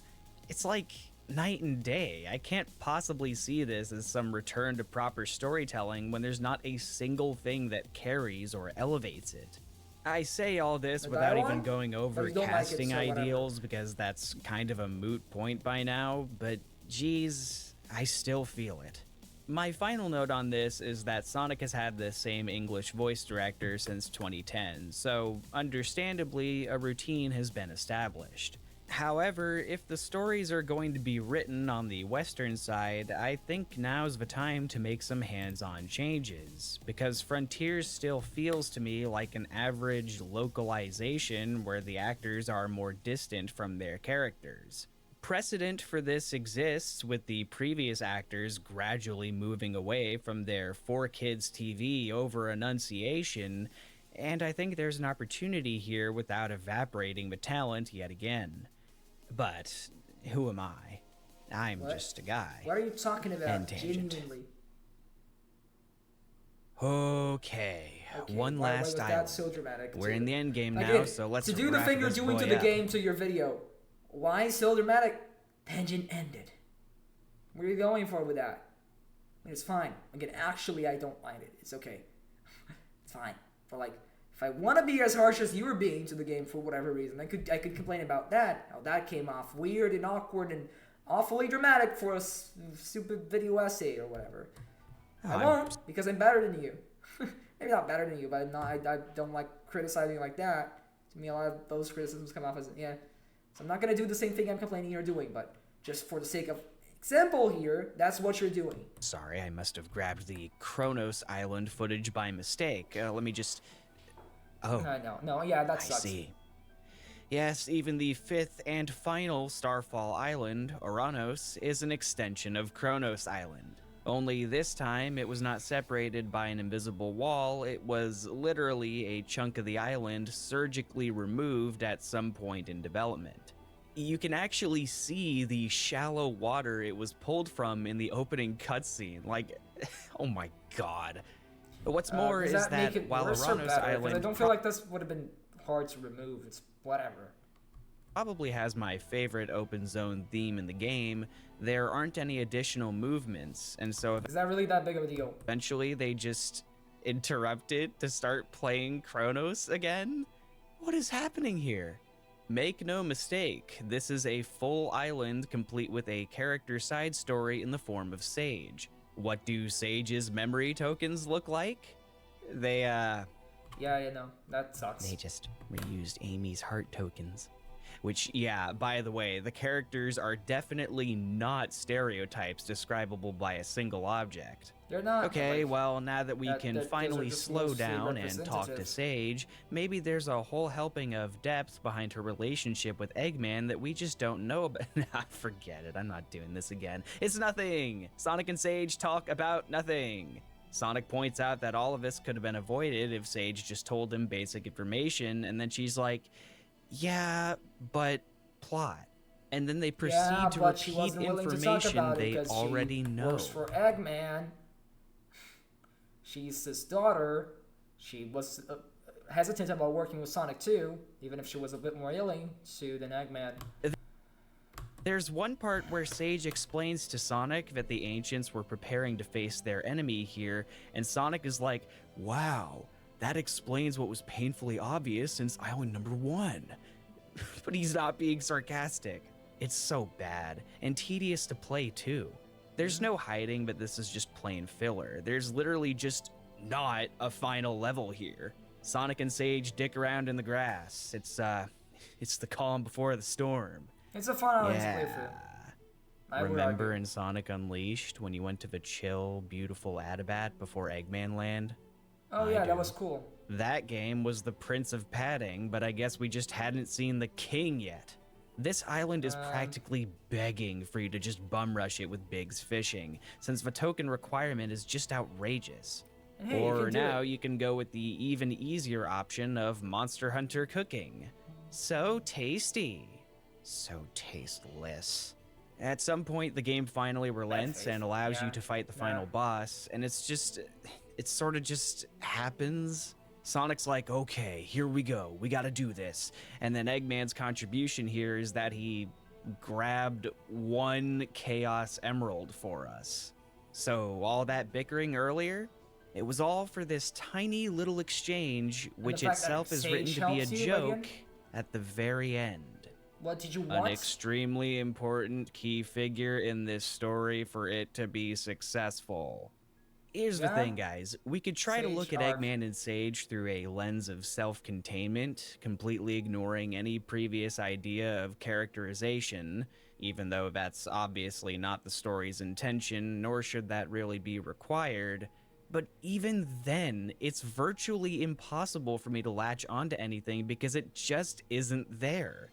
The finale of Sonic Frontiers is here to show you, physically, that this has been a string of bullet points to present the illusion of a story, the illusion of an expansive Sonic game. The supposed final boss, I kid you not, is a reskinned Giganto model with mechanics that barely even work, angelic wings that disappear immediately after sprouting even in the final patch, and an overall less climactic feel than what was amped up in the regular Titan fights. Seeing as this also takes place in a forest clear of its fog, it becomes apparent that the Supreme we're looking at is some cobbled together remnant of the initial leaked focus test. Yes, for real, this assault of assets is the point where the main theme, I'm here, is used, as if it's the crowning moment like in Days of Old. Is that it? No, Sonic. No, it is not. Well, not quite. If, like any regular person, you were playing this game on normal difficulty, then that was the final boss. An abrupt QTE takes the place of a climactic second phase, and then you win. Dead serious. Thankfully, you can switch difficulties at any time, so it seems like they did this literally to squeeze a depressing One OK Rock song into a less good ending. But who would ever think of all this in their 2022 3D Sonic? Sometimes this immersive open zone experience feels like a shitty NES game. That's not relevant to the story, I just think it's too asinine to go without mention. Our mystery monster is about to take its final form, so it looks like Sage will have to lend us a hand. But before she goes, Eggman finally gives a reluctant, heartfelt send-off to this being who he really, genuinely cares about as a loving father. And it has all the weight of a leaking balloon. This is meant to be the Bro, it's a good line! It's supposed to be subtle! You see that someone has been deeply affected by the journey here. Yeah. But how can that happen when Sage's bond with Eggman doesn't even occur on screen or even after a substantial period? How can that happen when Eggman isn't a character we can even root for because he's an NPC who's not doing anything? How can that happen when Sage is yet another bland, underdeveloped waste of potential in the exact same vein as Infinite? Bro, don't only compare her to marginally Infinite. better by virtue of more screen time. The answer Bro, is because the game Infinite is a fucking loser who barely has an arc. I mean, he doesn't have an arc. His arc is, I'm a loser, I don't want to feel like a loser, and then proceeds to become a bigger loser by the end of Forces. And that's it. Infinite is genuinely a pathetic villain. He's like if Dr. Starline was written, but without the realization that he was meant to be stupid, right? It's like, think back to Dr. Starline and IDW, right? And he was written with the whole intent that his story is like sort of a, I don't want to say a tragedy, but it's like, he is dumb and egotistical, and he thinks he's better than he actually is. And that's his downfall. Infinite is like that, but without the self-awareness of that. They still want to play Infinite off as a cool villain. That's why it doesn't work fundamentally. Whereas Sage, I mean, what is that to compare? It's a different thing. It's a completely different approach to character writing. She's nothing like Infinite. Aside from like basic aesthetic stuff and the fact that she's the brand new character from the new Sonic game for PlayStation 4, I guess. Told you that you're meant to have feelings again. The take it or leave it. And we take what chances we can get. Now you might be wondering, who is the true antagonist? The fearsome power that brings our heroes and villains together? Who or what is the end? That's an excellent question. And it can only be answered. Okay, if you source the interviews himself, which is you've been doing a lot, it's supposed to be a personification of whoever person's who's looking at its concept of death is. So it looks like a moon because in Japanese culture, the moon represents death, in lots of like different cultures. But like in game, it is kind of boring that it's just a moon. And I'll agree about that, but it is kind of ominous. I still think it's cool. Answered by what you see on screen. Straight from the main Morio himself, the end has no tangible form, and so it takes what our mortal comprehension sees as the embodiment of death. And in this case, that's a purple moon, a floating rock, a rotating sphere model of untold origin. Yep, it's never asked about or addressed, not even slightly. The directorial artistry on display here is captivating, with this esoteric hidden entity recycling the form of the Ikaruga hacking minigame you just played 5 minutes ago, shooting laser graphics that don't even spatially come out of anything, while bombarding you with a monologue that you'll have to listen to every time you die to this incredibly long bullet hell, symbolically endowing the player with dread and hopelessness, much the same as the poor, confused ancients when their society was downed by this motivationless manifestation. In other words, they made an even worse final boss fight than Forces. Like, bro, don't you dare! No, like, the Frontier's final boss is flawed as hell too. Not about to say it's not great.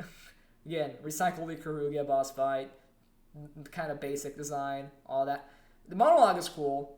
There's gameplay to it. It's not the same freaking boss fight from Colors for the third time. No, it's not worse than the Forces final boss. I'm sorry. In no reality it is worse than the Forces final boss. That thing was a joke. Forces as a game entirely was just a huge joke. In what I can only describe as an act of curated brilliance, Frontiers continues the trend Lost World established by featuring the cringiest Roger Sonic line right before the final encounter. Though this time, instead of trying to be funny, it's trying too hard in another way. He took your home world. He took your lives. I like that line. You're going to let him do it all over again? I need your help. We can end this. Please. He took your jobs! Sonic, who are you talking to? Work with the Titans to defeat the end? What is this, a spiritual battle? Yeah. A spiritual space shooter with no visual stakes, no thematic cohesion, and no utilization of knowledge chronicled by the ancient sacrifice? The end is a completely random element detached from anything actually going on in this story. The textbook definition of a monster of the week. There's no parallel to draw here.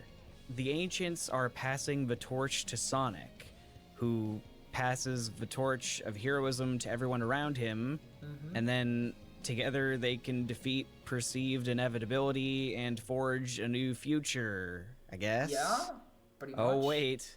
We've done all this before, and much nicer in Sonic and the Black Knight. Not necessarily much nicer. What happened here? It is a bit different. 5 years?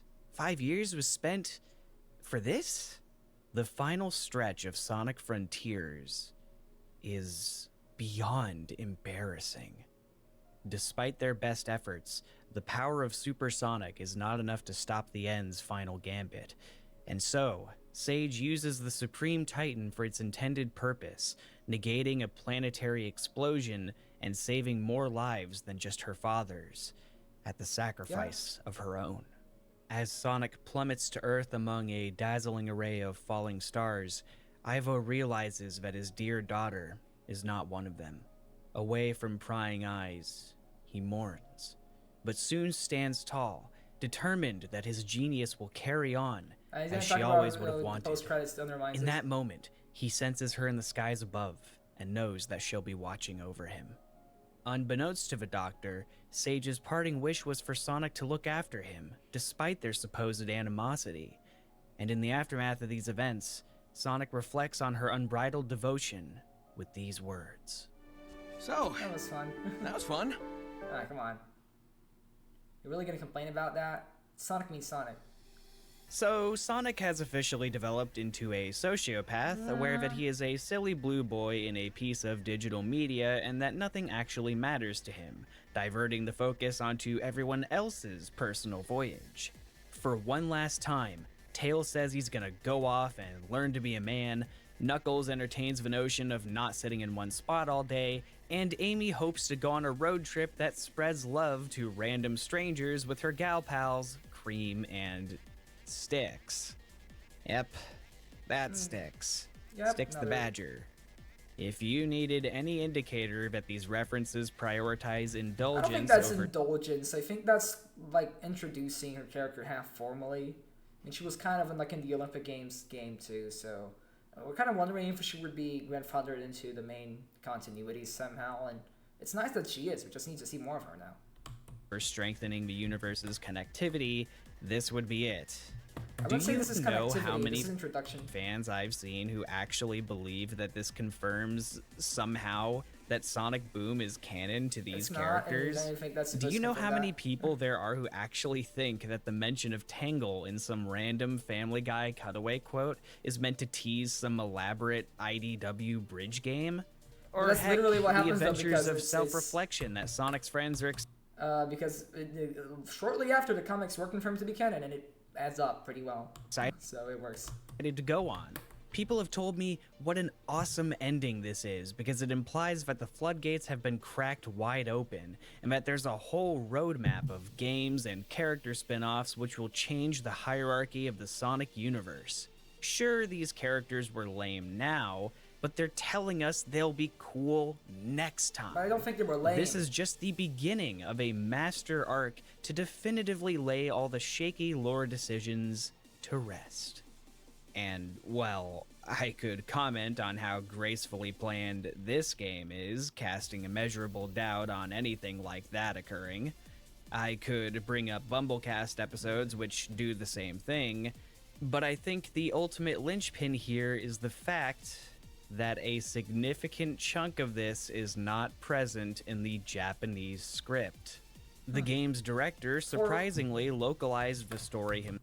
For a few justifiable reasons, I think. Especially, like, if I don't know if the comic references are in the Japanese script, but the comics have not been officially translated over there yet, so, in a lot of different countries, so it's fair that they're gonna change some stuff. Himself, citing that the core audience is much different where the games are actually made.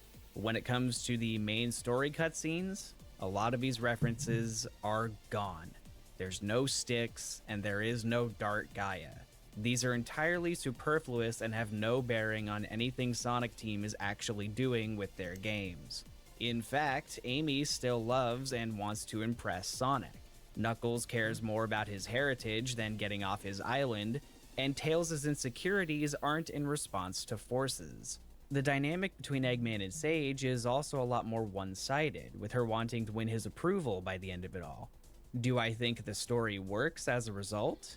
No, especially since the presentation is even more glaring with how the dialogue doesn't remotely match the facial or body language, but I'd still recommend giving it a look if you're curious. You can say, well then, maybe you should play it in Japanese for a better voiceover and dialogue, but there are no authentically translated subtitles in these games. Also, the intended story is the Western version this time. It's the one we're all talking about at any rate. More to the point though, it doesn't matter. This game isn't really about anything, because despite everything I've gone over here, it can all be summed up as, welp, that sure was.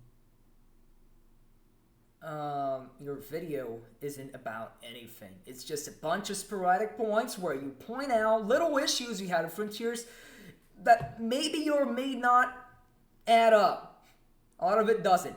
Just to end with a simple point that, oh, I didn't really like that game, did I? You see how easy it is to word shit like this? I should stop swearing so much. Stuff like this.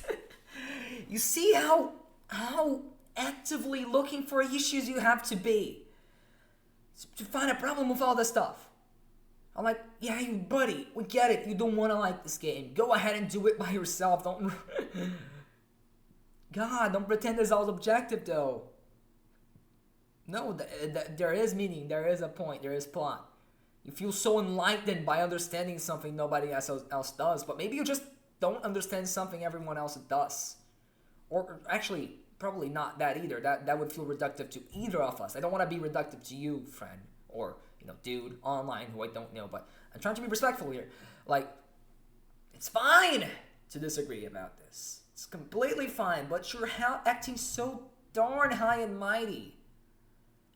As if everyone else doesn't get it. They fall for the illusion that this game is, like, actually not really, like, a full story, right? And it's just tricking people into thinking it is. And that's why everyone liked it, and that's why he didn't like it. What about, most other people? Literally the majority opinion this time around. Can't you, like, maybe just consider that you're the odd one out here, right? Not even saying that you're maybe, in the minority and for your opinion is wrong, because it doesn't matter like this.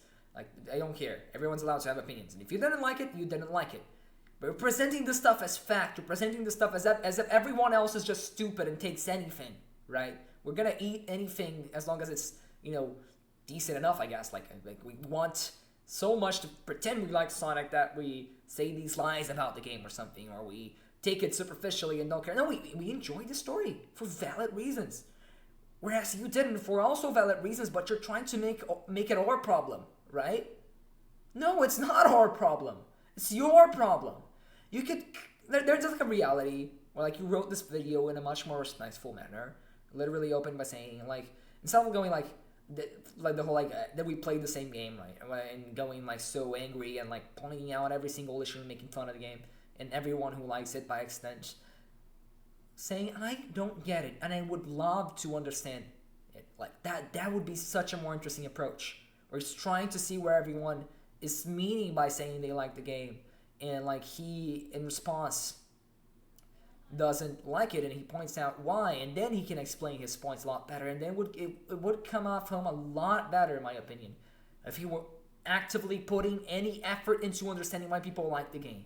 But it's like he's trying to prove everyone else wrong. It's not like he's trying to understand what's good about it. No, he's trying to prove everyone else wrong. He doesn't want to like this game. He wants to validate his opinion. That's so clear by now as we approach the end of the video. Like, I'm trying to be respectful, and I feel like he was pretty respectful too. I feel like there's tons of valid points here, and even some points I don't agree with are decent enough, right? They're discussable enough. We can talk about it all we want. Like, nothing wrong with that. There's a lot of here that can be discussed, a bigger discussion to be had here. You even talked about that, and that's awesome.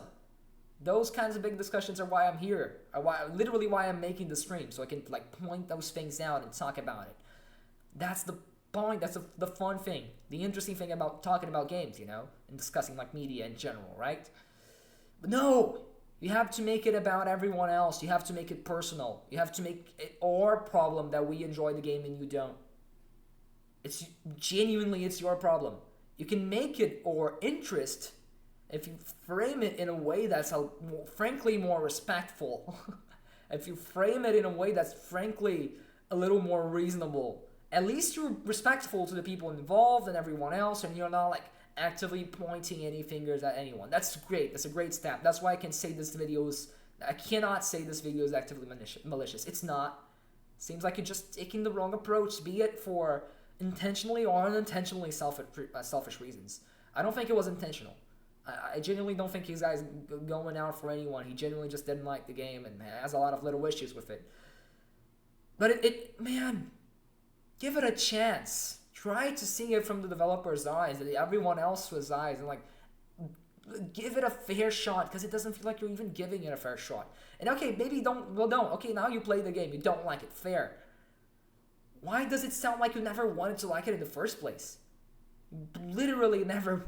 Like, there's no point here where it genuinely came across to me that you were wanting to enjoy this game, that you picked it up like, oh, let's play the new Sonic game and maybe it's good this time, right? No, he's like, oh no, another Sonic game is probably gonna be bad this time, and then he confirms his opinion with all the little issues the game has, which, by the way, the other games you like also have lots of little issues too, but because I come in with the mindset of wanting to enjoy them, I get something out of them, even if they are very flawed too.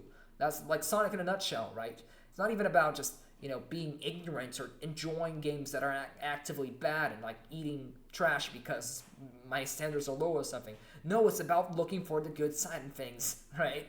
And this is even if you don't like it, which I end up really enjoying Frontiers, but even if you don't like Frontiers, man, you can't deny that it's at the very least a step in the right direction, right? Like, I know people say that a lot. It's kind of frustrating that we're not there yet for so many people. And I can see why. I still enjoy Frontiers, but I can see why it's sort of, you know, in many ways, just a step in the right direction. But saying it's actively a step in the wrong direction like this, and like looking for every single little issue and making it so apparent while also not mentioning anything that could potentially be extrapolated as interesting or good. Bro, there's no other way to look at it. You don't want to give this game, never wanted to give this game a fair shot. That's just, frankly, that is just kind of bad faith. That is just kind of mean. I don't want to be mean towards you, especially because I'm taking the analysis out of a video. I'm not talking to you personally. I don't know how nice you would be in person. I'm sure you're a great dude. You just didn't like the game. You feel strongly about it, and that's how you decided to word it. Think more about this stuff, okay? Why are you doing it like this? What benefit does it bring? Why did you even make this video other than to just prove everyone else wrong? Like, oh, now or try to prove everyone else. Like, I have like an enlightened view on the game that no one else does. And that's why it's actually terrible. What is this going to add to anything? Can't you at least try to see where we're coming from? Like, give it a fair shake? Maybe understand where those points you complain about can be positive and through some interpretation? Maybe.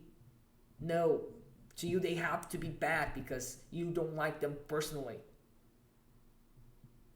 It's not cool, dude. was Sonic Frontiers. Let's go home. Oh, and one more thing. In the post-credits scene, Eggman brings Sage back to life, meaning that she doesn't even have to wait a few years like Shadow did. Yeah. Holy God. Not since Paper Mario Sticker Star have I seen a game this afraid of telling a story. Completely different situation. What better way is there I to could sum argue up it's the the opposite narrative problem of of Sonic Sticker Star, but Frontiers it's than by not a the man same problem quickly at all. fixing everything on his computer, shrouded in foreboding darkness? Displayed on his screen would be the very symbol that started it all, a symbol which still holds no meaning. I think it's After such an exhausting wait, this is how things turned out. A tale which, in my opinion, is a big nothing burger. Well, but surely if it were that simple, I'd have not made this whole video about it, right? Yeah. I must admit, sometimes I would ask myself, why am I doing this? Why are you But doing then this? I remember. The answer is the same reason you've watched this far, dear viewer. Yes, even if you skipped ahead. I know what you did. I did not Sonic skip Frontiers ahead. is not just some game. It was the next major saga. It promised to be the beginning of a new era, a clean slate for which new fans of the live-action movies can jump on in and experience the evolution of this beloved IP. It was touted as the foundation that the next decade of Sonic would iterate on, and a new Sonic Team title card was created to show their dedication to quality moving forward. In the words of legendary composer Tomoya Otani, the team included a message in the form of the game's true ending song, One Way Dream. This is conveyed through lyrics such as, "They said we'd break, they said we'd lose, but here we are, what else is new?" Yeah. Lucky for them, the game broke franchise sales records and would satisfy a sizable portion of the fan base. They did it. With the creation of a lore team and the opportunity for Ian Flynn to get hands-on with an official game, the story, too, appeared to be the dawn of a new age. So, would I want to cover every new piece of Sonic writing I don't like? No, of course not. I'd hope not. Primus mid. This one Primus mattered. mid, I agree. Even if the gameplay was a lost cause, even if the graphics were subpar, there was finally a chance to turn things around for the better in an area I really cared about growing up. And then I was met with this. I go online and I find out that most people seem to like this. A lot of the things I really hate about it are things that fans are pleased with. So I can't really say that it's just one bad egg when the anomaly here is me. Yeah. Even those who weren't enthused would say there's nothing to care much about here, but I would beg to differ because in this game I saw many things which gave me a pretty good idea what Sonic will be about in the 2020s. I do believe a new era is upon us, indeed. Really, the writing's been on the wall for a while now, but I think they've done a decent job clearing up the picture.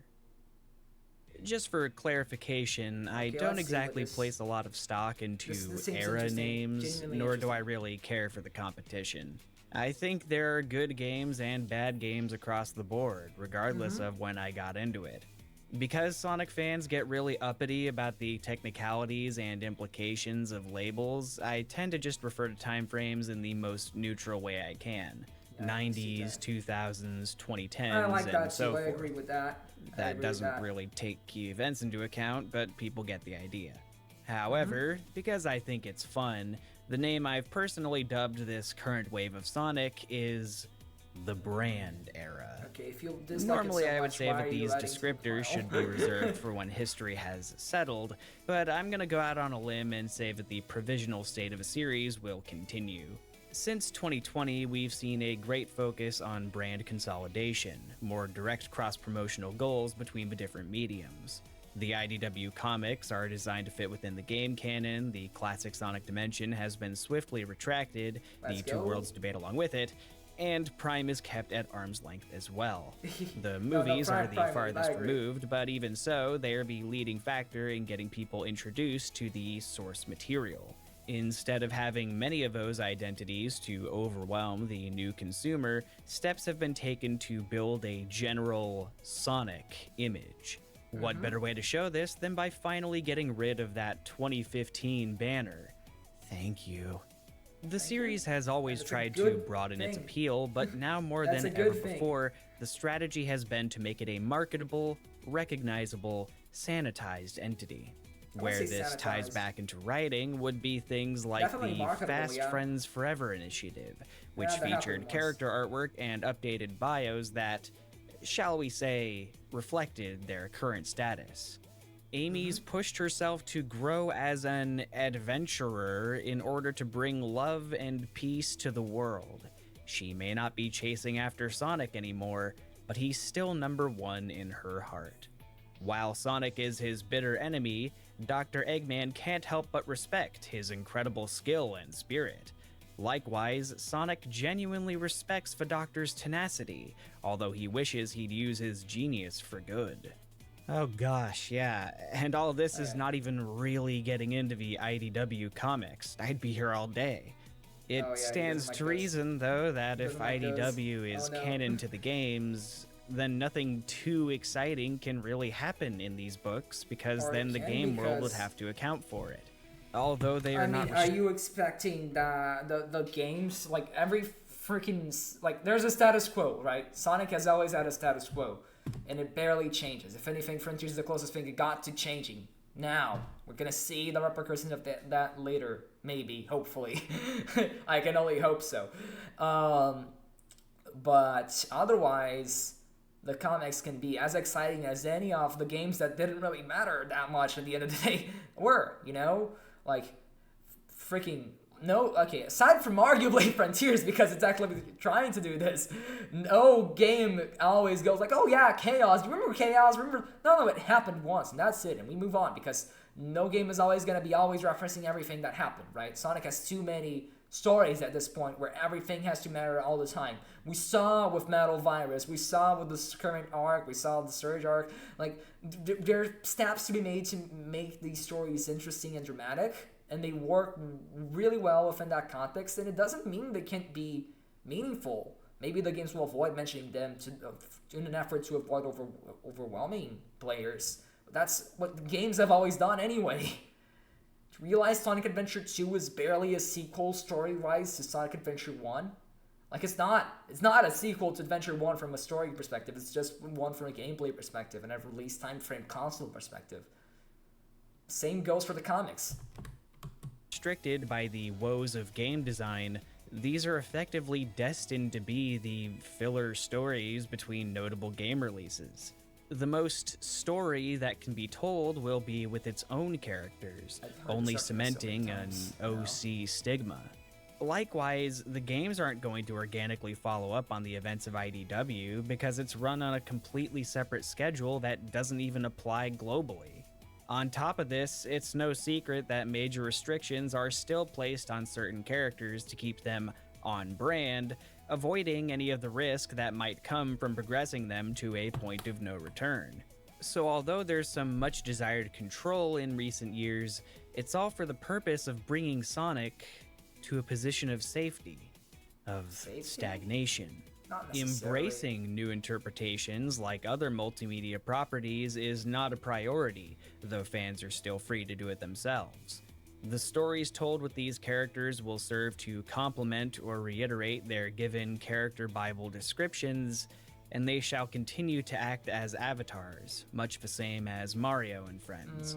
The natural endpoint of the meta era, so to speak, is that the appeal of Sonic relies on knowledge of the property, and when it's been that way for so long, one begins to ask if stories were ever a focus in Sonic. If there was ever anything more to achieve here. Is it not enough that a character is trending on Twitter for an out-of-pocket or wholesome interaction? Sometimes all we need is for someone to say the thing, or for us to feel seen in any capacity. Sure, authors don't really have the freedom nor incentive to take things to new heights, but they can respond to fandom discourse in the media we partake in, creating its own kind of story. And that's great. That's incredibly reductive. I believe an era would be best defined by its identity, and I just don't see a renaissance here, especially when it's been proven before that such a thing could be most temporary. What I do see is complacency with what is. A checkered history with iconography that people recognize enough to keep alive, unstoppable for generations. I am not going to say that this means Sonic stories can never be good. That would be dealing in absolutes. Yeah? A perfect example would be the murder of Sonic the Hedgehog. That was great! A little game filled to the brim with charming, witty, and funny writing that understands exactly what I like about all these characters. Let's go! It's this absolutely bonkers concept that still somehow feels in line with the Sonic mythos I came to love. There's no doubt in my mind that this doofy Mystery Train adventure is canon because there's just so much heart put into it. Elements of the past are included to a degree that doesn't feel patronizing, a few new characters exist to keep you guessing, and we see some existing characters interact in ways that they never have before. There are genuine twists and turns that kept me engaged when it could have just settled for being a big ol' meme, which ensures that it can stand the test of time instead of dating itself as an April Fool's joke. It rocks. But the problem is that this is the extent I think Sonic stories can reach now. I don't believe they'll ever be more than a cute thing in isolation. It can't really go anywhere because as an established universe, it's in shambles. Will I be excited to see the rumblings of how Eggman treats Sage compared to Orbot and Cubot? No. Will characters like Silver and Blaze ever meaningfully evolve? No. Is Tails ever going to be anything more than Gadget Boy? No, so I don't know why it's even poked at. All of this could very well have changed with Frontiers even after the wasted potential of Forces, so that's why it matters to me. Good talent will always be there to pick up the slack for Sonic. Of this I have no doubt. But the franchise seems to be trapped in everlasting safety, constantly focusing on trees and not the forest. It's almost like there's an acceptance that the rest of the industry has just moved on, and so maintaining the status quo is the best way to keep the dedicated fan base Sonic has. The way it seeks to compete shall be by brute force or not at all, rather than pushing the hedgehog to his limit. Though the irony is that the only limit is the one they place on themselves. But wait a minute. Right. I made this entire thing in correlation to the Final Horizon update. It seemed to promise a new ending after the shit show that was the base games, featuring other playable characters and more. That's right, they're Kingdom Hearts 3 reminding this bitch. But unlike that disconnected episode, which doesn't actually fix the boring game you need to play first, I'll go ahead and talk about this one. Because I just have a soft spot for my Sonic fans. Maybe there's one last hope. There you go. Does another story improve the narrative of Sonic Frontiers and instill more faith in me for the Hedgehog's future? No. It somehow makes it even worse. Okay, this is starting to get genuinely grating. Okay, there's only not even 20 minutes left. I'm gonna finish it. It's fine. I'm not even having fun with this anymore either. I'm starting to feel the things he's feeling about Frontiers, and I don't know if this makes me as bad as him, or if it's just an endless freaking cycle that doesn't actually add up to anything at all. Right? You're being so dramatic. You're being so, there's things that are little things in this video that are bothering me. I wouldn't say your video's overall bad. No, I say it's good, but I say it's pretty decently made, at least. I disagree with pretty much all you're saying here, but now it's actively demotivating to watch. Man, you ain't gonna be pleased by nothing. Just accept you don't like Sonic anymore. I don't know. Go do something else. So the first problem arises when you realize that this alternate, likely canon ending is set at the beginning of Uranos Island and not Rhea. I just kind of figured that if Sonic's friends were playable, we would, fix that whole friendship circle nonsense. It seemed pretty obvious to me that they just ran out of time to make a real end-of-the-world segment like you would expect, which would have been the most direct way to show that Sonic's friends are his power. People get really mad at me when I say that I like Sonic 06 more than this game, but I stand by it because of stuff like this. Yeah, that game sucks, but it's more of an experience than this global playtest. Am I wrong? Anyway, so that still happens, but then Sage comes up to Sonic and is like, wait, I've got a better idea. She then says that she can apparently reverse the corporeal sacrifice Sonic's friends just made so that they can help him gather the Chaos Imagine how awkward it would have been to rewind back to that sequence. They have to make a new island on top of, not Rhea, Oranos, right? The new one, like, the last one. They have to build a new island on top of the last one. It's more convenient from a gameplay perspective, just fitting it in at the end. It retroactively redoes that part, and yeah, it's not ideal, but they're trying to put a duct tape on this, and like, any solution would have been somewhat awkward either way, right? You can just change how the ending goes. That would be weird too, because then you're actively deleting content. Putting it on the last island is just a way to mark it as a decent enough way to go about it, if you ask me. She can also do the thing so they can do the end of the world sequence. So stabilize his condition while they do so, allowing him to unlock a higher power in the process. Okay, sure, whoopsies, didn't think to mention that before. Yoink. Hey, hold on, how come Sonic can touch his friends now, even though they're still ghosty?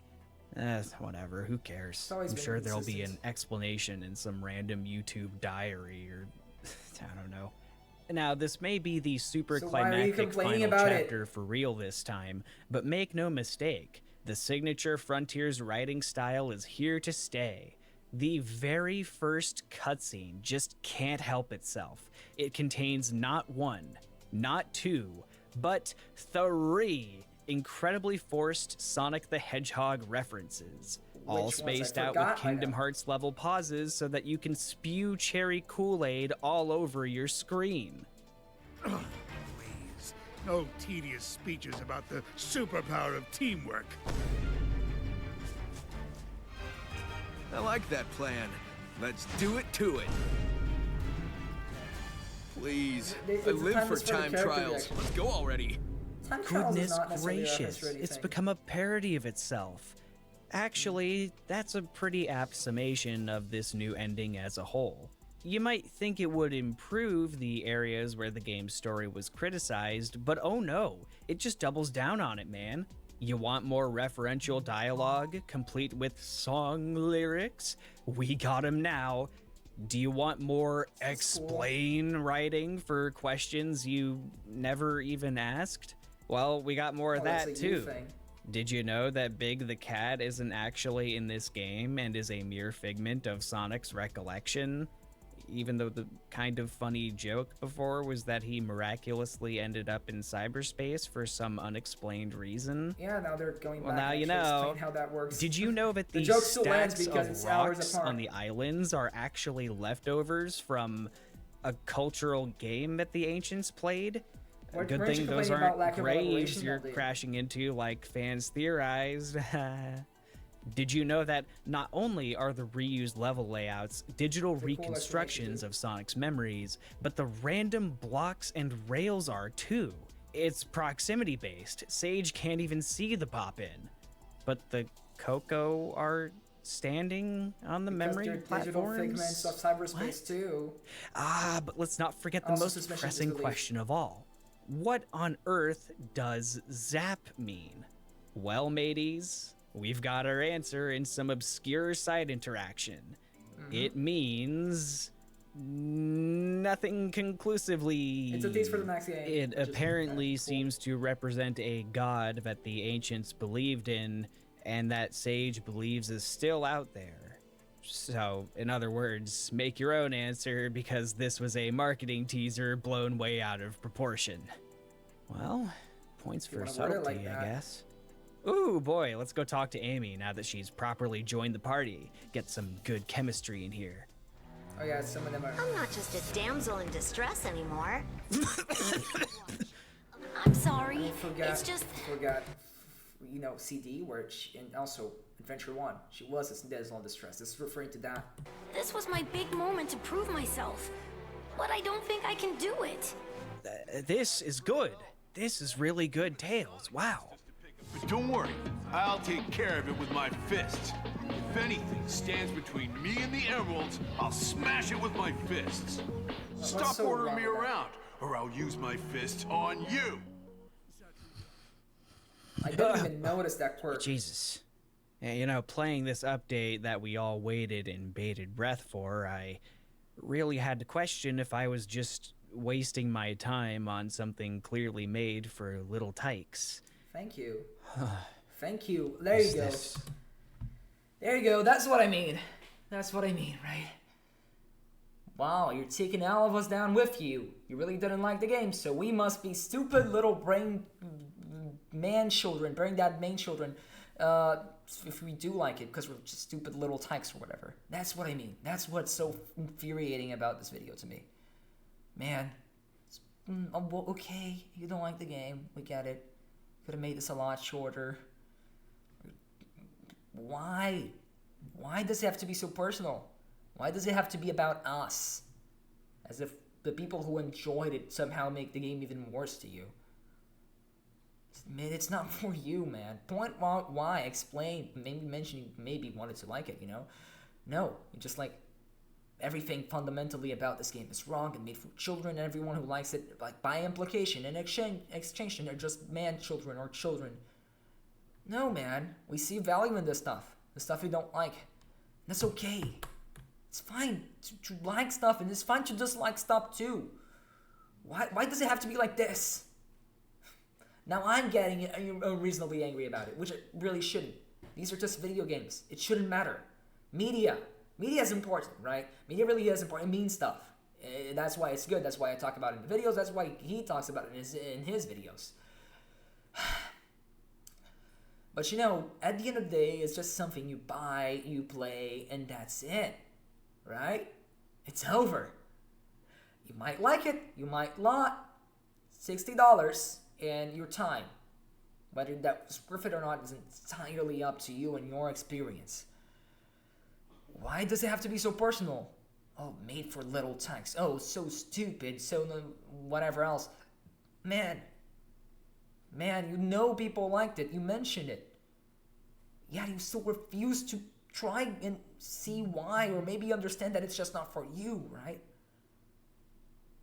How? How is this better for you, for us, for anyone? What is the actual value of this video before proving yourself? Like, validating your own thoughts? Because you're so insecure about them. Like, it's okay, I've done videos where I go, oh, this thing people like, I kind of don't like it. Here's why.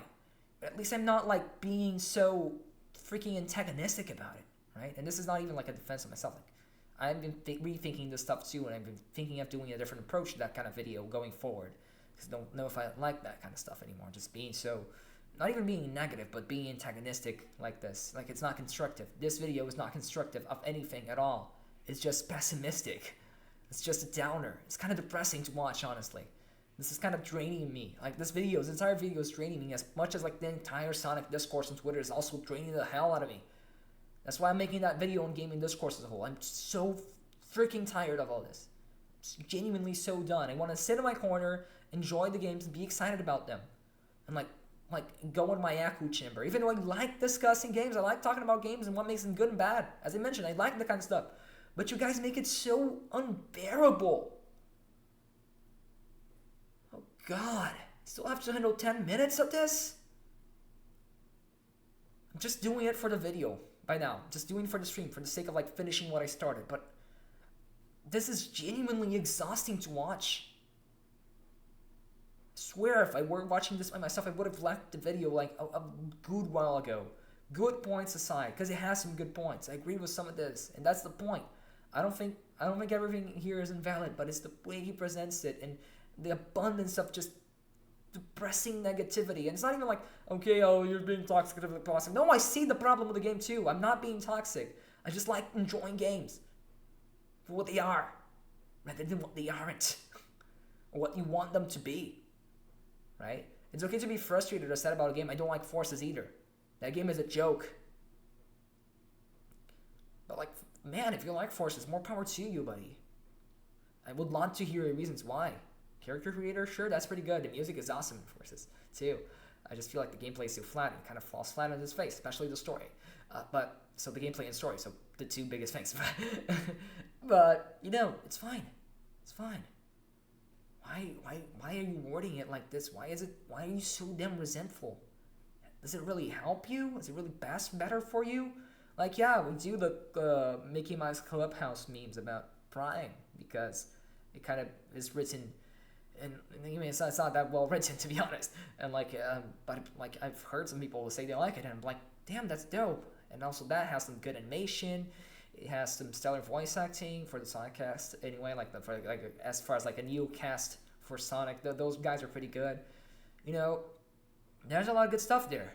I just ultimately don't vibe with the writing for being kind of the opposite of what Frontiers does for me, right? But you don't like Prime either. The guy from the video, Jabzone. You don't like that either. So what do you want?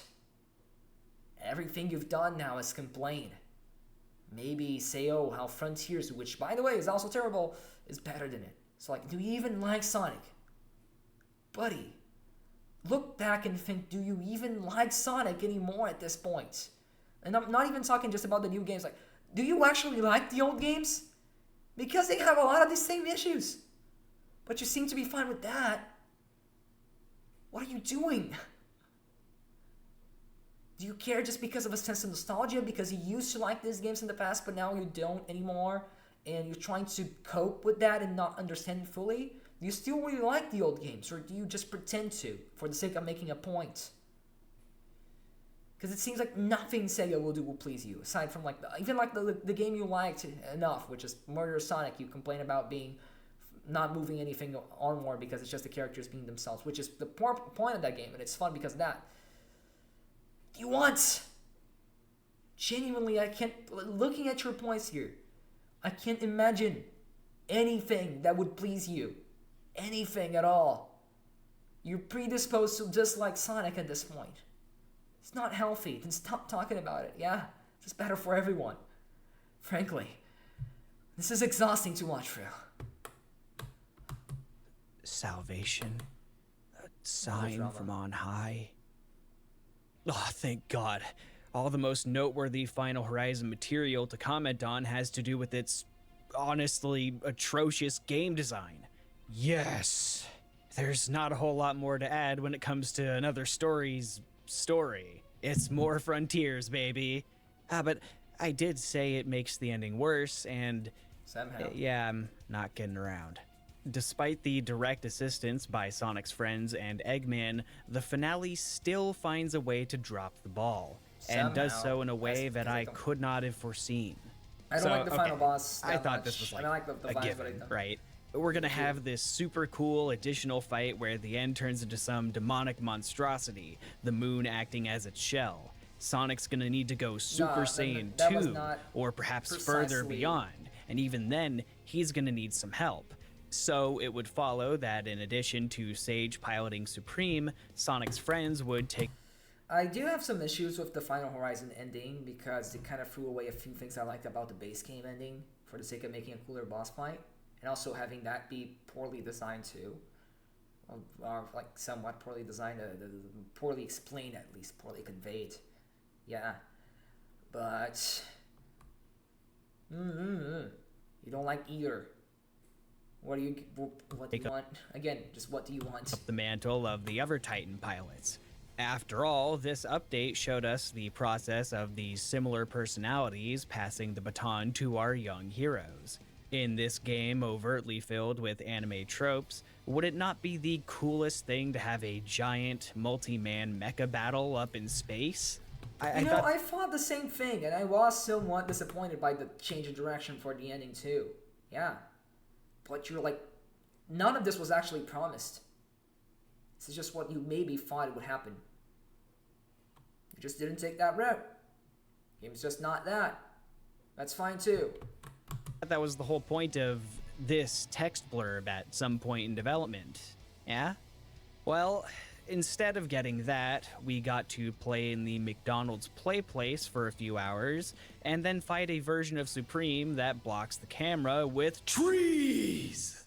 This is the new final boss. This is supposed to be funny. No additional context about the end is given, and in fact, its monologue is cut, so there's even less. Yeah, Sage does not take control of the mech anymore. Sonic's friends are here to make a singular shield, and all Super Sonic 2 does is make you perfect parry attacks, which isn't even the integral mechanic of the boss fight. But wait, to be fair, Eggman gets to do something now. What's dope? Sonic decides that to put an end to the end, he's gonna have to frontier all over the place. So Eggman fires him out of a cannon while he has a Sonic Colors Ultimate Seizure, and we get this. Take a good look at it. It's all you get. One of those forms that's so powerful it can't appear for more than 5 seconds. Curses. Successful in his risky bout, Super Sonic lies adrift, looking like he came out of the Doomsday Zone fan animation from 2010. Rest in peace. And then the ending plays out basically the same, only Sage doesn't die, so there's not even a temporary moment there. It's just retconned entirely, bro. So, you know, if you were touched by the bittersweet climax of the Eggman and Sage story, the new ending is supposed to be a payoff to the base ending. And that's kind of frustrating too, because it's not really a fix, it's more of an alternate reality sequel. I guess. They're ultra mooning it up here. The payoff is that you know what happened in the original and you know this is the better ending. It's nice to see them together like this. Storyline just... Also, for the sake of canon consistency, the outcome has to be the same, so... well, your original ending still exists. She comes back regardless, and everyone goes to have lunch, so we are all happy end. But hey, I mean, Sonic's not insensitive anymore. Yeah, that's it. No, really, there's no new post-credit scene or anything. It's just that poignant of an ending. You know, man, I don't have the whole funny reaction punchline for this. We're just gonna, I'm done. I'm done. I'm also done for Frontiers, guys. I mean, what more can I say? It's a game that so desperately wants all the credit, but just won't put in all the work. It's a pot of ideas meant to elicit a reaction from people rather than being art for its own sake. Although its updates were appreciated, a question arises when things like the spin dash. I might think about what he says here, because a few of his points are good, and I think like the general overview of like the game is a game that pretends like it tries, but it really doesn't. You know, I think it ultimately does try, just not in the ways you want it to. There's a bit of truth to that, I will say, and I feel like that's worth a re-exploration of the game. I might sit down and like, you know, replay the game and like try to think about it on that point of view and see what I can gather. You know, try to understand it a bit more. I still really like the game though. Still really enjoyed it. But it might be an interesting lens to look at the game through. How much of it was just trying to cash grab on Breath of the Wild's success and pandering to fans in very specific ways. That's not the entire thing. Again, I really like the game, but you know, maybe there's something worth to be said. Like I feel like some of his arguments are worth something, and it's somewhat of an interesting interesting lens to look the game through. That could give me a better understanding of how the game was made and what were the priorities here and what really was the intent behind making the game what it is and what it ended up being, right? So, you know, like I guess it's back to the Dragon Ball for me, which is cool. I guess I did gain something out of it, so thank you. I suppose. Yeah, that's fair. Again, at least I can take what's valuable about your points. Or momentum are concepts that fans have to climb virtual Twitter walls for. At almost every turn, there's just something that feels aimless about it, like there's no intrinsic goal here. In every sense of the word, Sonic Frontiers is the state of Sonic given material form. Many like it because it shows progress beyond forces. Many like it because it offers glimpses of what the future may hold. So much of this game hinges on the idea that you are thrilled to immerse yourself as Sonic in the open zone. Though it may be new territory in an official capacity, the potential is largely showcased by common sense regarding Sonic in an open world, not anything that Frontiers specifically accomplishes. I apply all these sentiments to the game's narrative as well. There's a nugget of excitement here with it vaguely resembling the source material, but I just don't think it has anything more to say than that. And really, I don't think this is a secret. I think the game is content with short-term gratification. As I always ask when a new Sonic game comes out, what will the legacy of this title be in 10 years? That you had to be there to appreciate the impact it had at the time? What does it mean? That's what people say about Adventure, and I still like it though. And I feel like I was still gonna like Frontiers because it's so fun to go back to and just mess around with story left an impact for sure. Like I like the ways the characters were portrayed and the directions they took for their arcs and stuff. So unlike you, because you didn't like those, but I did. So I'm always gonna remember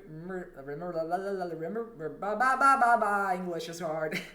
Gonna remember it fondly for that. Even if I think, of course, the sequels not only should, they probably, not only they will, but they really need to expand on what the foundation Frontiers laid. There's a lot to build on here. There's a long way ahead, and I feel like sequels can build off of that really well. Just like how Sonic 2 built off of Sonic 1, and Sonic 1 looking bad is kind of mid. I would rather play Frontiers any day over Sonic 1. Sonic 1 is kind of not that great. I mean, it's alright. It's a Genesis game, but it's first in the series, still trying stuff out. It's kind of the similar situation here. People still love Sonic 1 and recognize its importance, right? And I feel like this is a better case of a similar scenario to that. For those outside of the fan base. You know my deal with this one by now, I hope. But there's something else I gotta get off my chest before I go. A lot of people were really upset to find out that I did not enjoy this game. I'm not even in a mean-spirited sense. There have been people who watched and enjoyed my previous Sonic videos who really thought that this was the game for me. It was disappointing to find out that despite the game having mostly 3D movement, tighter controls, a serious story, references to my favorite games, dank AMVs, and eventually multiple playable characters, I still was not a fan of it. Some were less kind, saying that I'm an old hack who will never be pleased, even when I have been given the game that I wanted. And if you believe these things, then you just never knew me at all.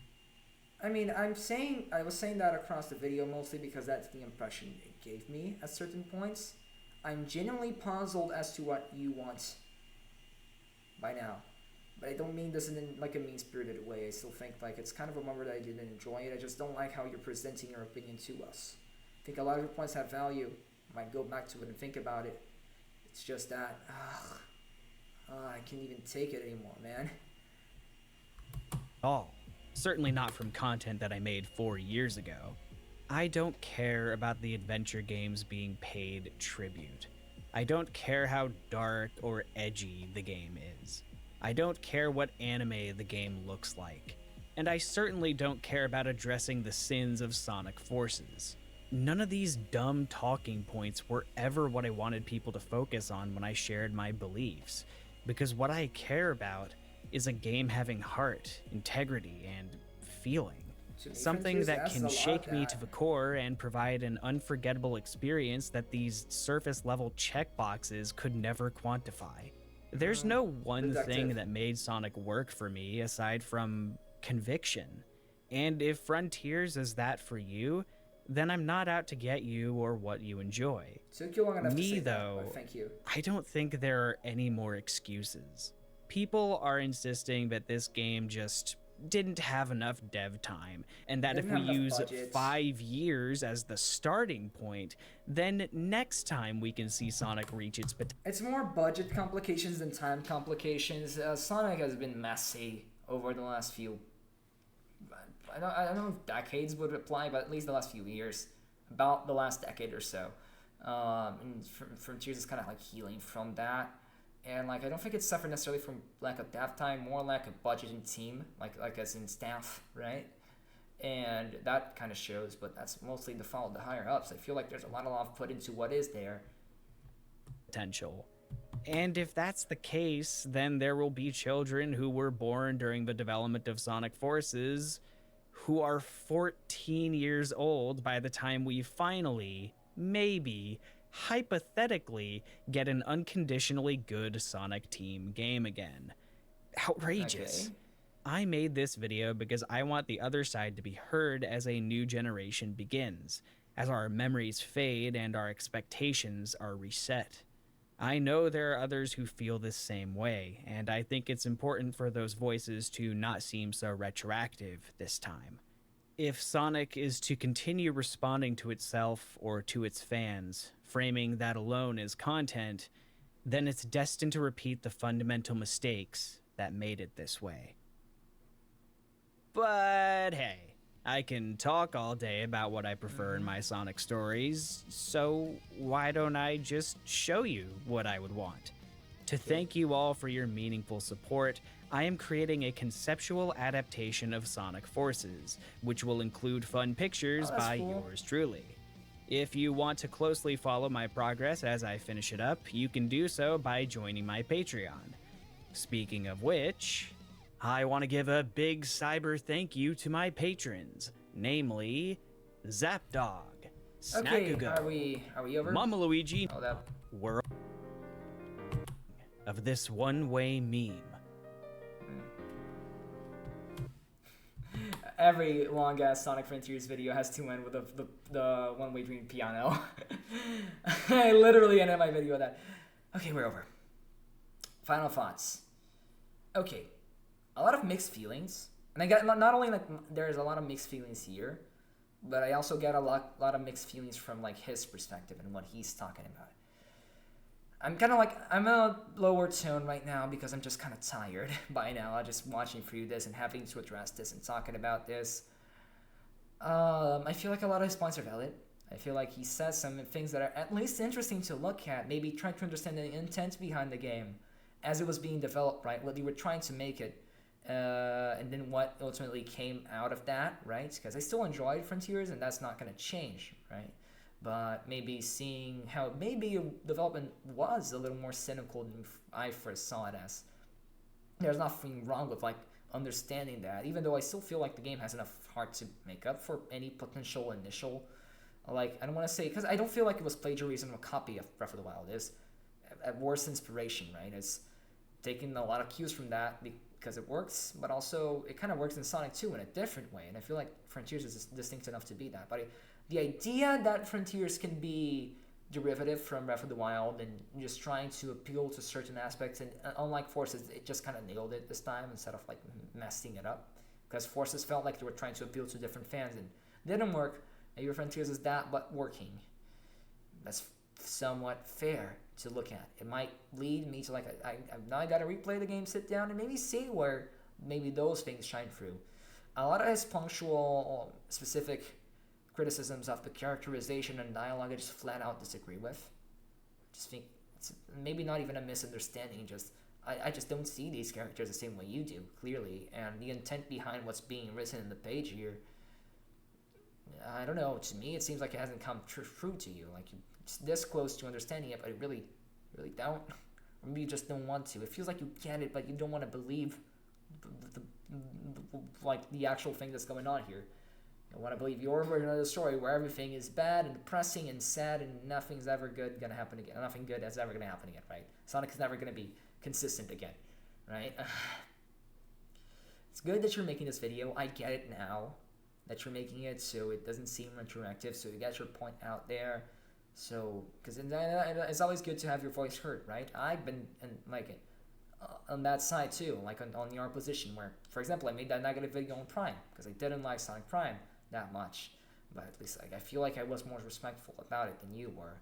You're not actively disrespectful, and I can give you kudos for that. I thought it was going to be a lot worse when I got in, especially from the first few minutes that I watched, which were bad.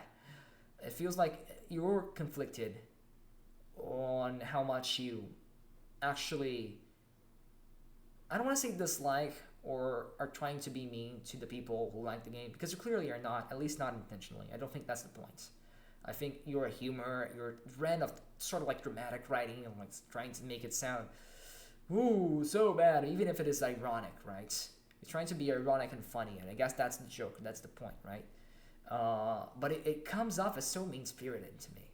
Like, even if by the end you go ahead and say more power to you, that doesn't change the fact that you made a joke out of the game for the entire video. And not even like that sort of like, oh, I don't see how this could not be a joke, like in Forces. No, you kind of trying to understand it, you got so close, but then you dismiss it, and then, nah, no, it's bad, and then you make a joke about it. It feels mean-spirited to me. It feels, again, maybe not even, I don't think he's intentionally trying to dislike the game to make his point. It feels like he's subconsciously trying to dislike this game to reaffirm his ideas. That's more or less where I'm standing here. And yeah, I guess that's about it.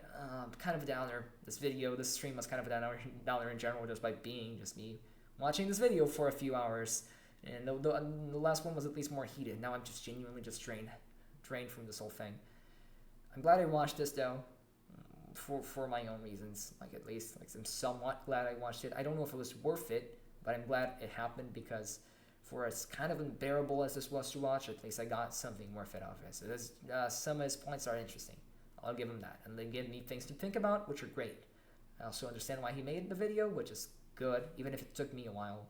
But it feels like even you don't quite understand why you're making it either. Like ultimately you concluded with a fairly reasonable reason.